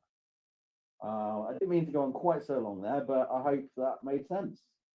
Oh, it does. You're speaking our language, Ali, and we love it. Thank you for dropping the bars. Jason, your hand is up. Thank you very much. I know you got something to respond or to comment on it. Yeah, no, I mean, couldn't agree more with Ollie there, actually. It's like when you've got games in Web3 that just seem to be hyper-focused on their token or inventing token sinks within their game, when they've used their token as a financial, like as part of a capital market to raise funds specifically for their game, and now they're focused more on token mechanics in a game that just adds unnecessary complexities to a game. And with most games, token-based economies don't really work, and especially not at the scale that we currently have in Web3. Like, gaming economies have to scale with a game's user base. You can't force economies into games. None of the great games that we have in the traditional space had their economies just flourish overnight. They were built up over time. And because of the expectations in our side of the industry, everyone expects an economy to just be there like that. It takes time to build. It takes time because you have to build the community around it, the player base. The players have to create their own communities within these games in order to generate an economy. The strongest way for Web3 games to actually build strong economies is just smart design with asset-based economies. If you have a token that is a part of your studio, as with the majority of studios, like in the traditional space, most studios aren't a single game studio. They will develop, iterate, launch, and kill titles at a rate that we don't see in this space. Because if you say to a community, hey, we're going to launch this one game, we're not going to do anything else. It's just going to be this one game. And the token is going to entirely depend on this game. The game fails. Most of these studios don't have the knowledge or the capacity or the capability to actually create additional titles, to try. Like 95%, I think it is, of games in traditional gaming make, I think it's around $1,000. Right? It's a very difficult industry.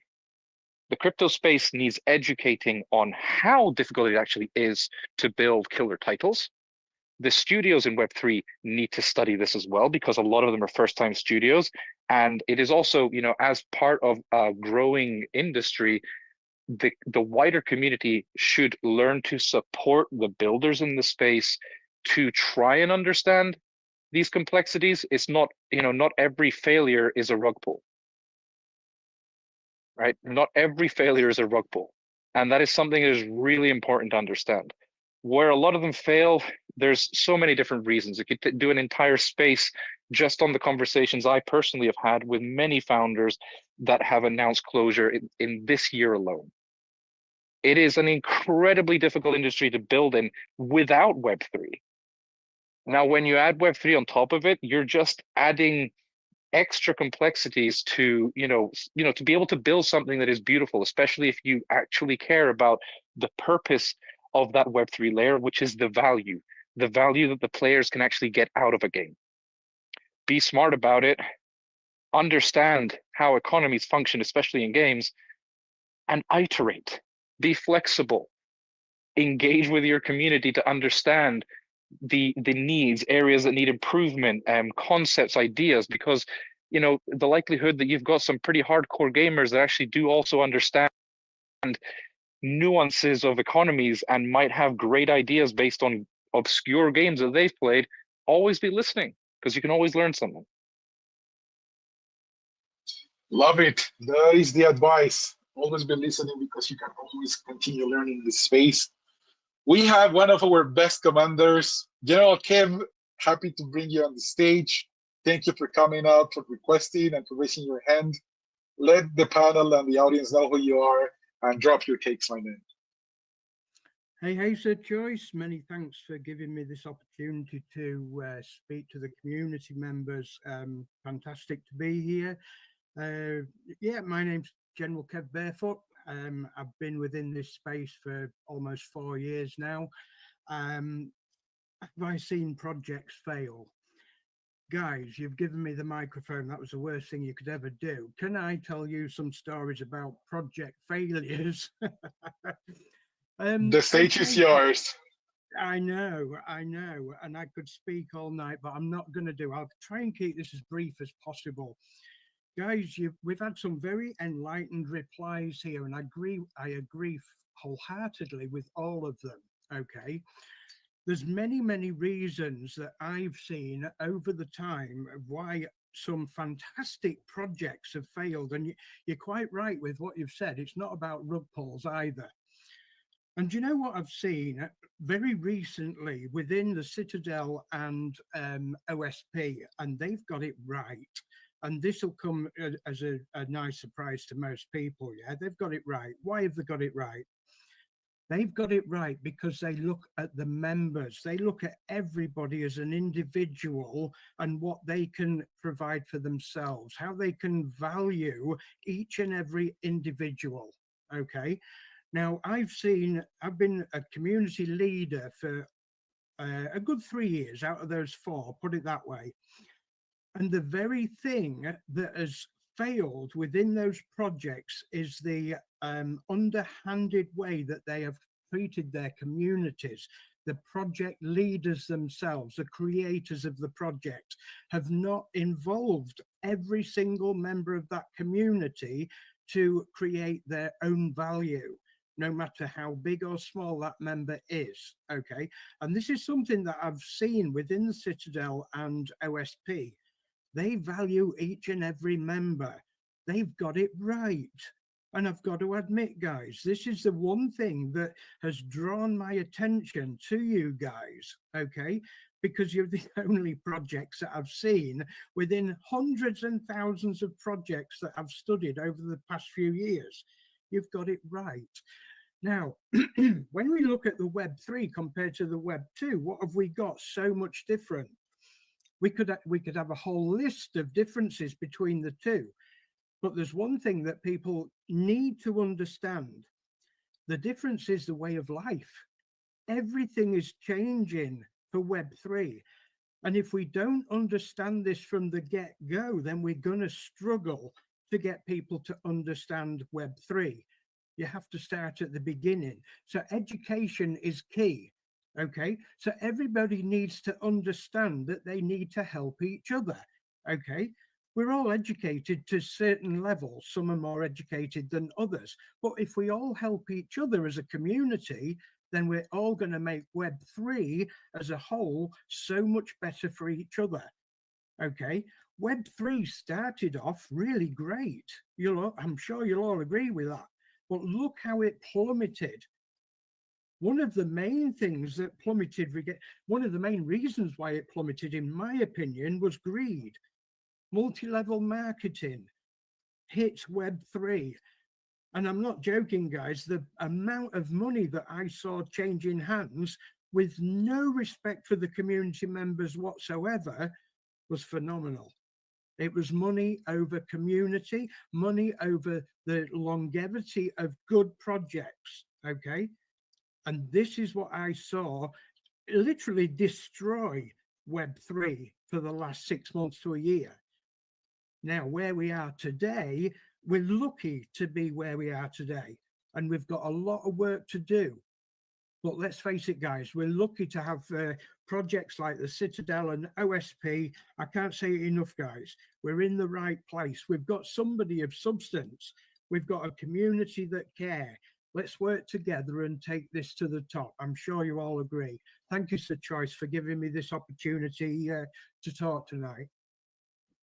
Oh, no, you're most welcome, Jim. And believe me, I would open the door for you on every episode, even on the NGO ones. Love having you and love the takes and all of the love that you have and the support for our community. I think that it's time to give the mic to Unks, because some of the people in the audience and the panel still don't understand what's the vision behind it all and how we can change lives in this space and why is that our mission. So I know that it could be a little repetitive across the different spaces, but I think that we need to keep reinforcing through every single space the bigger reasons that we have behind building the Citadel and behind building Operation Safe Place. It's always dangerous giving me the mic, sir. I'm always willing to take the risk. I'm a spectacularly passionate man. And this isn't something that will pass. Let me just warn everybody in our community. I've been this way my entire life. I'm 51 years old. We've been working with folks in high poverty areas since I was 16. So, I'm driven by the same altruistic insanity. I am an incurable altruist and a delusional optimist. And I cling to these things because if I don't, I go crazy. So, Operation Safe Place, as you will hear us share often, and it's, I shared this in our directors group a few minutes ago. We're about to hit our groupthink threshold where the community rapidly expands, and it's very important that as you come into this community, there's no doubt that you will rise, or you at the very least have the opportunity to rise in prominence as a leader, as a thought leader in our ecosystem, because this is the right time to join anything, just as all the horrible grinding work is starting to pay off, and there's actually a product and a strong leadership team. Those things exist, and when you come in and you rise to prominence, it's very important that you're able to say the things that I'm about to say yourself as if they were your idea, because this is your project. These are your bags. These are your investments. You cannot detach yourself from something and think that at this scale it will succeed. You must throw heart, and you hear the words I'm using: cannot, must. These are directives that are attached to objectives that require faith and focus and fury and passion and protective heart, because knowing your why is going to help you get out of bed tomorrow morning. It's gonna replace that broken heart that deferred hope has produced.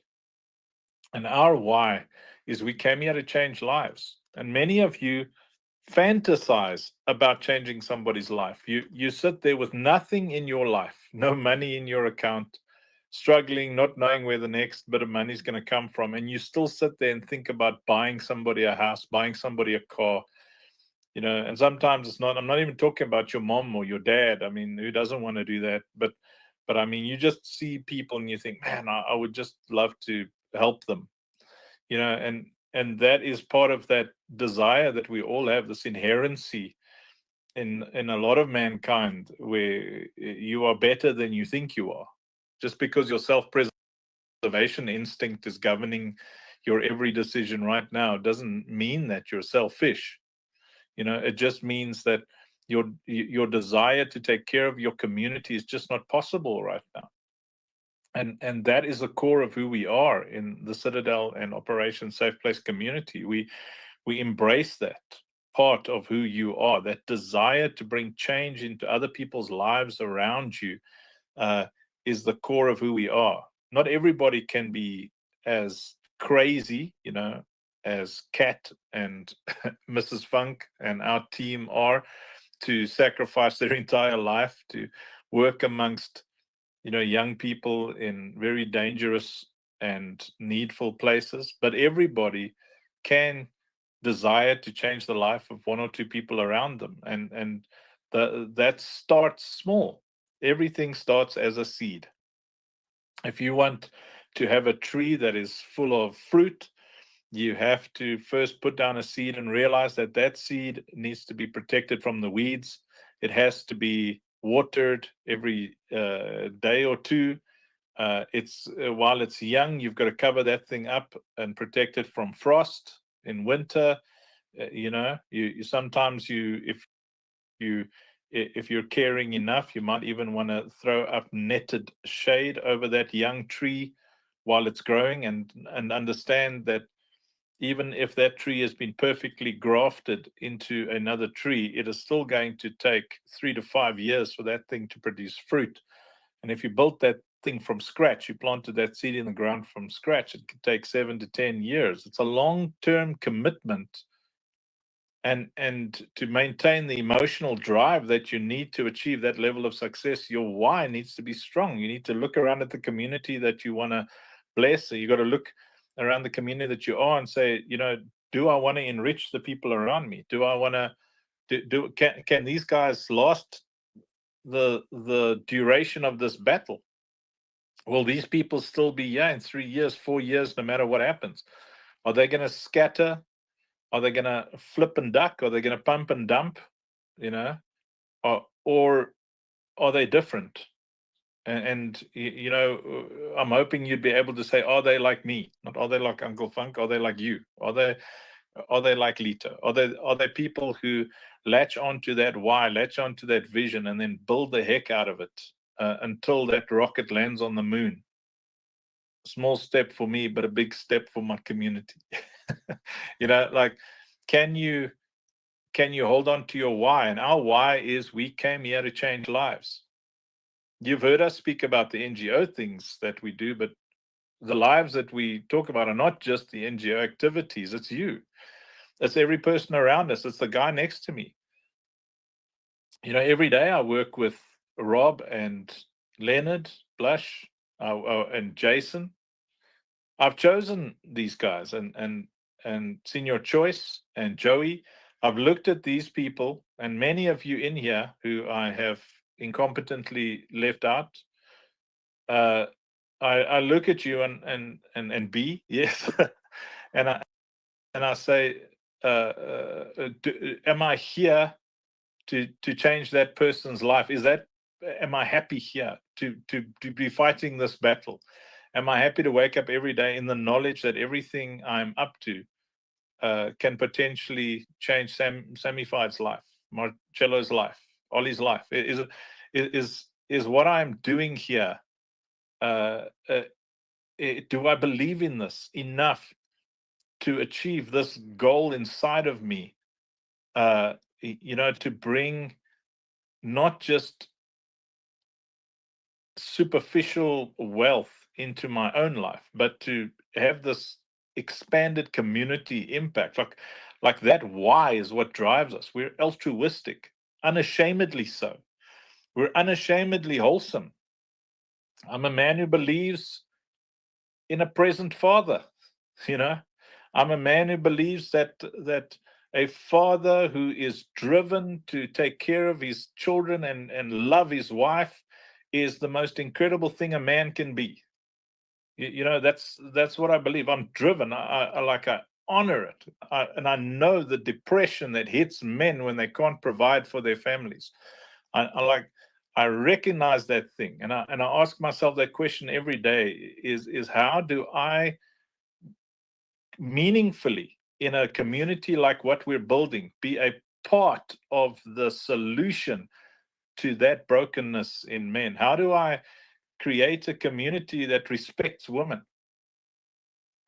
that is safe for women to come up on stage, where they don't have to cheapen themselves by trying to compete with lesser mortals, which is what men are? you know how do we create an environment?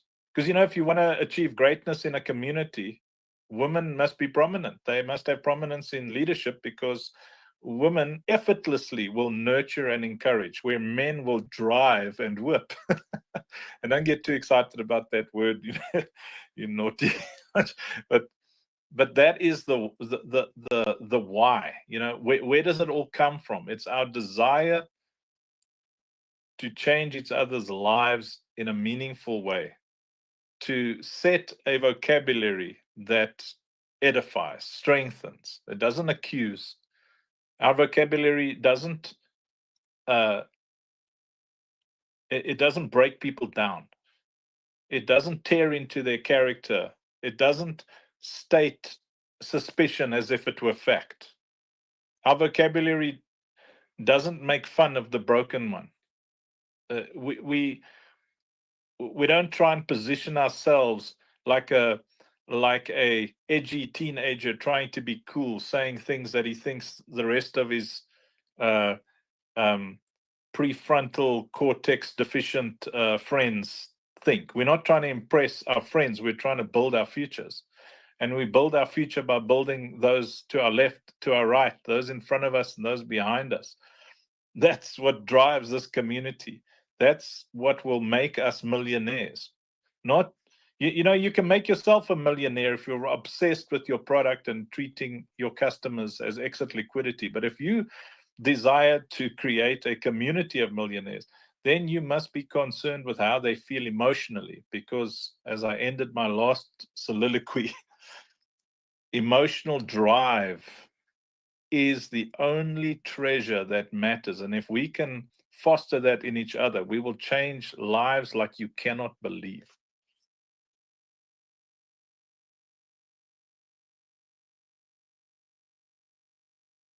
All of it. It's always amazing to listen to you. X is giving me always a hard time. Can you guys hear me? Some thumbs up. It's confusing because it shows that I'm okay. Yeah. I appreciate that. Thank you, Fred. Yeah, X, the way that you look after your community and the way that you presented is inspiring. Your choice. Are you rugging? Am I rugging? Who's rugging here? Well, I can hear both of you. So, Choice, were you able to hear the Citadel? Yes, I was able to hear Jason in a proper way, so Sorry, maybe he's driving. I had left the pause there for Senior Choice, but I think he's having some issues because god damn Funk. Yeah, the Citadel. I believe, just to interject as a co-host, that maybe you have the issue because Sir Choice can hear you, we can hear him, we can also hear you, and I'm not sure if we can tell the host to drop down and come back up. Nah, that's all good, man. Yeah, that's my bad. I couldn't hear Senior Choice. I can hear everyone else, so that's good. Maybe you wanna All drop right. and come back up. I'll bring you back up as soon as you hit that request. Yeah.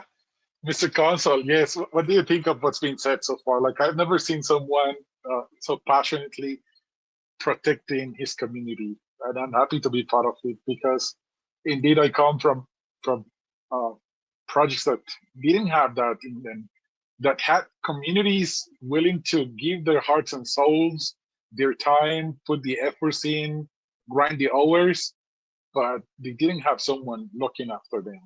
And I think that that's something that's going to change the way this project's going to succeed. Is when you know that from the upper placers, from the leadership team, there's people that cares, and like General Ken was saying, it's people that cares about you no matter who you are or where you're coming from. Because here there is no small guy or big guy. There's all people that's full of value to add and voices to echo and like to amplify. So I just love being part of this community. All right. Only now that you've heard the rants from the Funk and from General Kim, what are you thinking about? Because we need to educate you into what the Citadel is and why we are here to change lives. But what are your thoughts so far, my friend? Honestly, I mean, the last speaker, I believe it was Uncle Funk. I mean, I could listen to you all day, brother. That's just, it's just amazing. The passion, the philanthropic approach to every aspect of the game, the community itself. It's so amazing and enlightening to hear. It really, really, really is. I mean, you put things in ways that and sort of framed them in ways that I didn't even consider, and I thought I was like you, but it turns out I'm a few levels below. You've blown my mind. You really have. So at the moment, yeah, I'm kind of still taking all that in, but I'm really really keen to understand more and learn more. So what have you got for me? I guess. All right, Jason, this is the moment I pass it to you, and we need to explain why people needs to be part of the Citadel, why people needs to go to the Citadel. I see you reconnecting. I see Jason requesting. I hope he was listening. I'm gonna add him as a speaker. I think he was listening to it. We're streaming on many platforms, so it's not just the people in the space. We have 130 people viewing us on the Arena app. We have some more on the different X accounts and in TikTok. So it's not just an X space. We always go beyond just for the rest of the panel to be aware of it. But Jason, I think that you're back with your personal account. What I want you to do now is educate the audience and the panel into why it's important to understand what the Citadel is and why it's important to be in the Citadel. Well, because we're here. I mean, that's pretty much it. All that everyone needs to know is we're the ones running this show along with the community. Nah, I'm joking. I mean, I'm not joking. That's really serious, actually. Why it's important? I mean, Funk has kind of touched on this multiple times this evening already. It's like the way that we believe in community is we don't see a single community member as a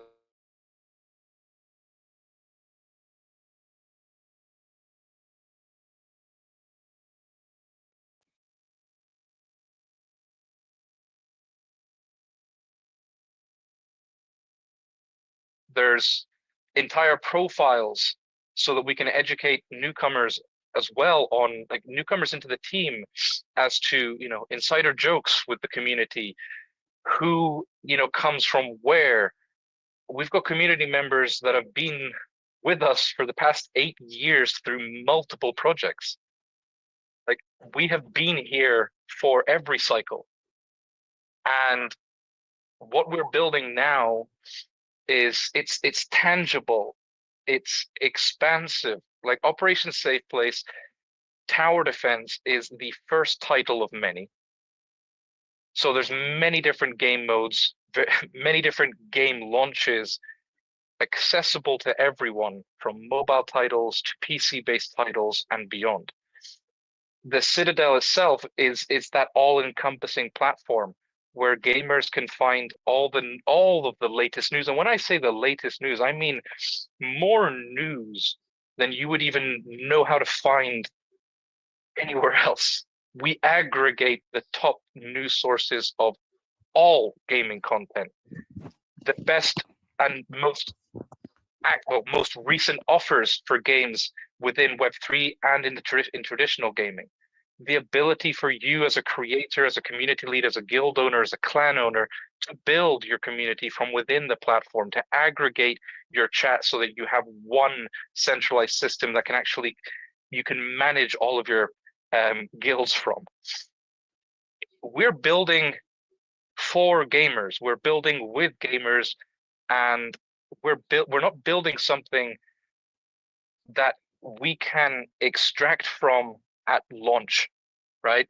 So it's like a lot of the downsides in Web3 gaming has been, oh, this project has raised a barbaric amount of money. They're launching at an 80, 100 mil market cap, or way higher. Where does that leave the people that are supposed to be a part of that growth? It leaves them sidelined. It leaves them eventually buying into something on the way down. There's no upside if you're looking at it from an investment side.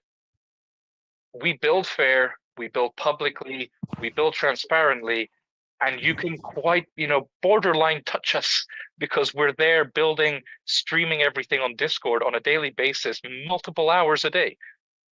So if you want to know what we're doing, literally just come and watch us build. And then you'll understand who we are.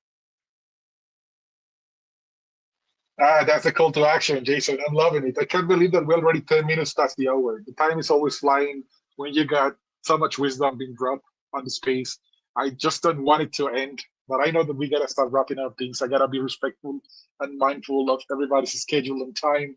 If anybody has to hop off, feel free to do so. I could go on forever. I'll probably try to extend this a little bit more minutes because we got so much alpha to deliver. We got some mints and we got some collections that are going to be available for our community soon.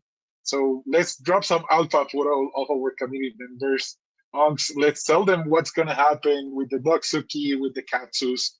Let's catch the community out to speed because we promised alpha and here we deliver it. Is that me? Yes, sir. We need to know what the keys do. Okay. How do we get them? Okay, so as we've got a very clever head of Web3, Joey, aka Tams, and if you're not following him, I'm not saying that you're stupid, but there are signs, but we're, you should be following Joey. That's literally like the alpha tap. So as Joey and Jason is the man with the Web3 terminologies, I spend a lot of time asking him, what does that mean? What does that mean? But as they often say, that we have got a very asset-driven economy, which Rob, our CEO, says, well, more like an asshat-driven economy in reference to us who are responsible for it. But it is an asset-driven economy, which means that everything in our ecosystem has utility. Everything that you hold in our ecosystem is going to produce more access to airdrops and more access to whitelists in what gets dropped next. One of the exciting things that we're glad to finally be able to be doing with Joey. Joey's our head of Web3, but he also has his own community on Doge, the Doksuki community. And it's awesome that he's the first community to move on our epic onboarding program for communities out there that already have NFTs. And as you know, many of those communities went to the effort of creating these incredible ranges and building these committed communities. But now many of those discords are just graveyards. They've got the products, they've got the heart, but they just have nowhere to put it. So Joey Tamsin has this exceptional community and this brilliant NFT collection called the Doksukis on Doge, and is bringing them the NFT collection and his community, that entire community, into the OSP community. As you will soon see a little bit of alpha with the Moonizens. And what this means is that in our asset-driven economy, yet another NFT ecosystem that is playable in our game is coming in. And if you hold one of those NFTs, it is going to give you extra airdrops, extra assets when the Katsuyuki mint happens. The Katsuyuki mint is one of the primes in the game, and so far, all of our collections mint out. That's why it's so exciting to have a community like we do. So here's the alpha. Understand as much as you can, as fast as you can, so that you can hold as much as you can. And you want to hold as much as you can. You want to get those Doksukis now. You want to try and get everything else that's in our ecosystem, at least one of this and 5 million of that little token and a bit of this and a bit of that. You want to hold as much as you can, because both the Doksuki, which holding a Doksuki is going to give you 5 keys for the Katsu mint, and those things will mean a lot to you when you understand what we're saying here, because 5 keys equals 15 NFTs by itself, playable in the game. Once you hold those, there's a big TGE coming. Citadel is coming, and holding anything in our ecosystem, the Doksukis, the funkies and funkettes and funk token and healer NFTs, and soon the Rothborn NFTs, all of this will contribute to the whitelisting and airdropping system that we have for the Citadel TGE. So the big alpha here is ask lots of questions. You're late, but you're very early. You know, there's 2 years of mints and things in preparation for this grand TGE, and everything has massive utility. So you want to find out as much as you can now, because soon, when we are ready with our infusion system, when the Citadel platform is up, we are going to do a massive Web2 campaign. We've just locked in our non-custodial wallet system so that Web2 players have no idea that they're playing a Web3 game until it's time to cash out. You're in an ecosystem where players will require upwards of 1,000 NFTs to play in-game content. So everything that you have will have utility, because remember, we came here to change lives. So I encourage you again and again and again is ask questions, make friends, follow Joey, and whenever you see another ecosystem bring their NFT collection into Operation Safe Place, try and get in there and get as much as you can before the utility hits, because utility means worth. Amazing, Axe. That's indeed on the alpha.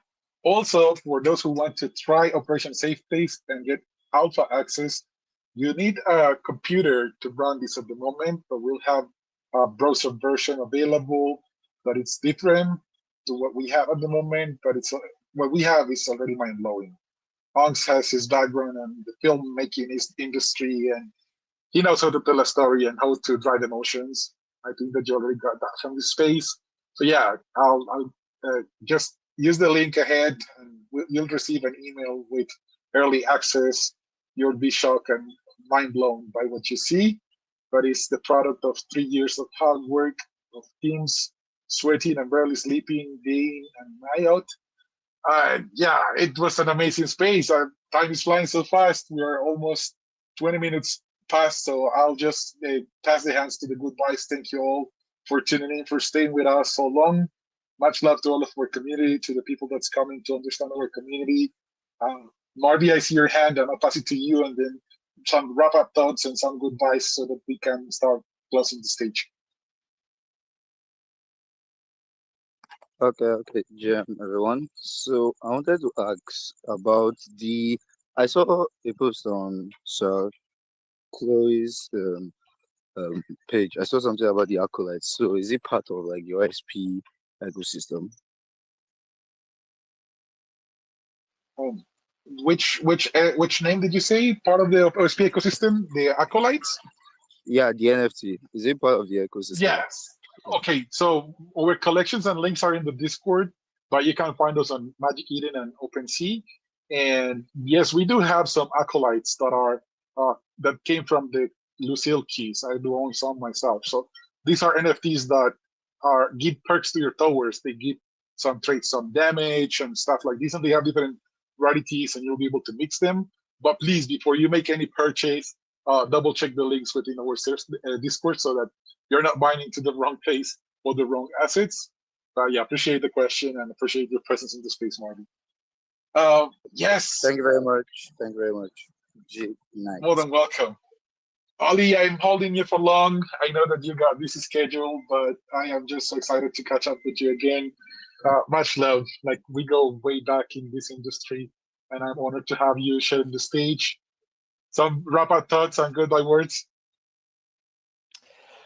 Yeah, man, no, it's no trouble at all. I mean, I'm going to make you feel even worse now. It's 3:20 a.m. for me here, but I'm actually just hosting spaces all the time at the minute for projects all over the world. So this is pretty much the middle of my day currently. So no, it's actually been a pleasure to get away from a space that I don't have to do to one that I really want to. And honestly, I thought I was just going to say a quick 10-minute hello, but the passion that I felt in here, the mindset, the drive, it hooked me straight away. When Uncle Funk was going on his one of the most positive rants I've ever heard in my life, I was absolutely encapsulated. And I've been thinking about it ever since. The way that you guys talk about community and the way that a community should be treated. It's absolutely inspiring. Every person that you meet, whether it's real life or a community member joining you, there should be an opportunity, but not an opportunity to gain something from, an opportunity to provide. And that is what turns a community member into loyalty, into success, into your future investors, buyers, owners, whatever you want to call them. And just going back to very quickly the question you asked when I accidentally tuned in on StreamYard about what's more important, the community or the funding. Well, let's be honest. You could spend $10 or $10 billion building a game, but without a community, what is the point in either? The community 100. They make the games that we play. That without them, the games would not exist. There'd be no one there to build for, no one there to provide entertainment for, there would be no lives to change, as Uncle Funk so well puts it. And so yeah, for me, community 100. And Choice, you said you've been part of a project in the past where you haven't had that support and haven't had that kind of approach, haven't had, like, the community has been a crop to harvest effectively. But you forget one very crucial point, Mr. Choice, and that is the fact that you were that person at Liberty Gaming. You simply were handicapped by external restrictions that you couldn't control, and given the right resources and being set free to do what you wanted to do, I know you would have approached it in the same way. You have been that person. You didn't have the power to do it. But just some thoughts on everything that's been said.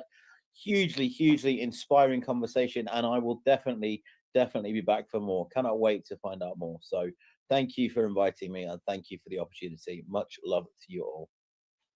Much love back to you, Ollie. And yes, encourage everybody to give him a follow. Let's pump his numbers. He is a legend.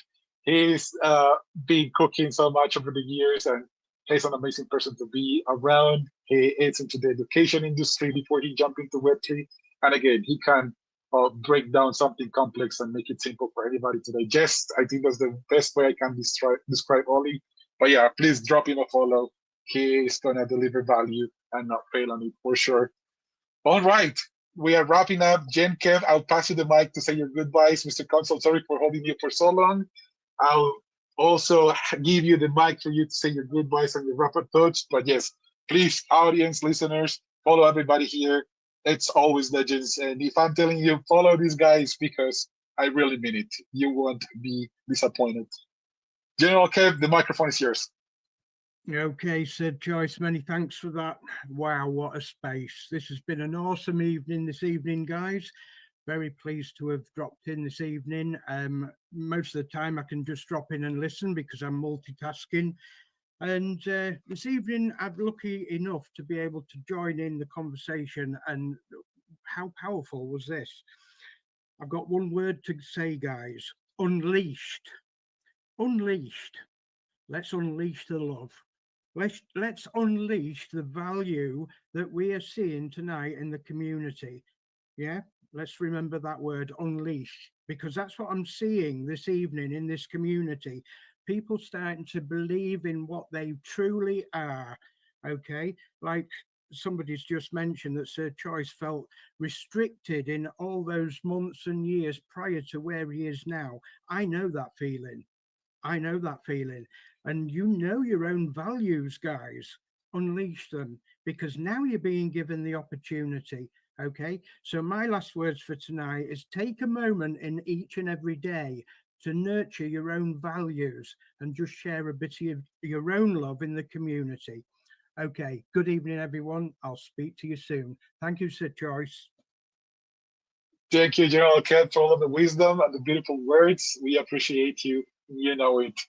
Okay, I'll pass it to Unks to say a short goodbye, and then Jason, and then we wrap up with Mr. Console, my co-host, to save the day, because X tried to rock me like 10 times. You guys were not aware of it, but yeah, I had to reconnect. Thanks for being there, my brother. Unks, the goodbyes. Love you all. Do not be satisfied with yourself, but strive to be your higher self. Let's go. Let's go, Unks. Thank you for that wisdom again. Jay, any wrap-up thoughts, goodbyes? Sorry, my bad. I pressed the wrong button there. Goodbye. I mean, this has been fantastic. You know, as I would end every single space that we do, it's like, number one, everyone that we tend to bring on stage are amazing people, and those that we don't bring on stage, nothing personal, but you're also great people. Follow everyone, follow us. You can follow our journey closer than you can follow most journeys in any industry. And yeah, for those that are interested in learning how they can support even further, just reach out to the team, because we're always there to answer everyone. So yeah, thank you, Best in Your Choice, as always, amazingly well hosted space, and I look forward to the next one. Let's get it. Appreciate you, Jason. Thank you for coming and for facing the community. That's what the industry needs more. It's founders and core team members showing up, and we're pretty good at doing that.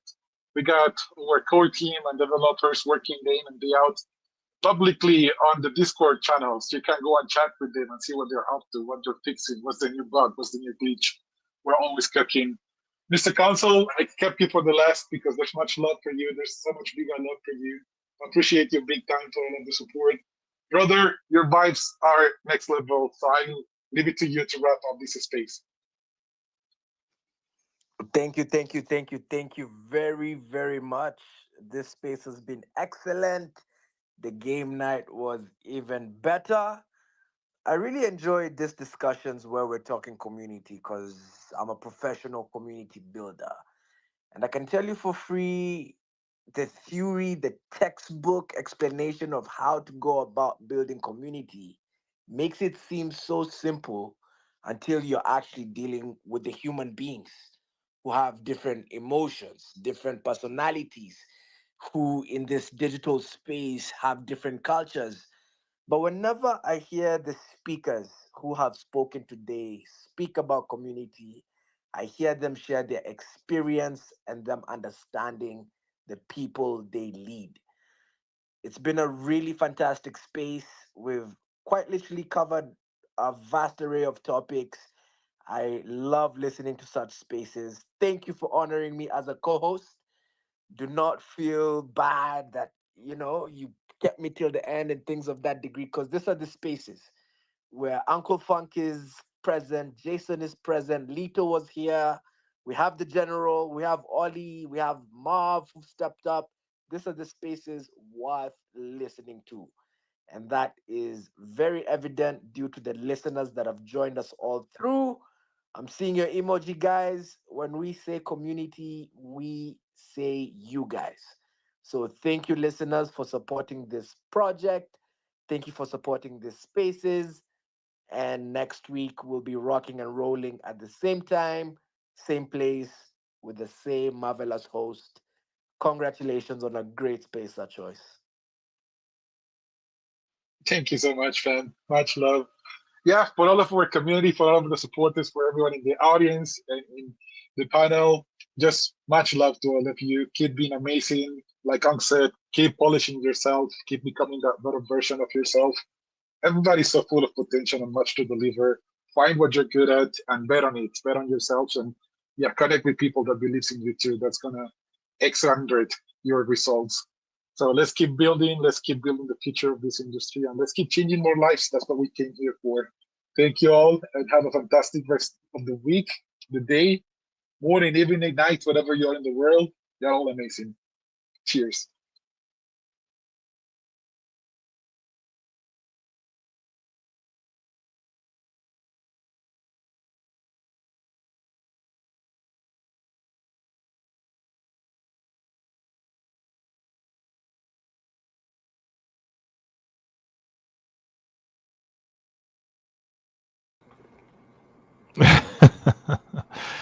Well, that was good.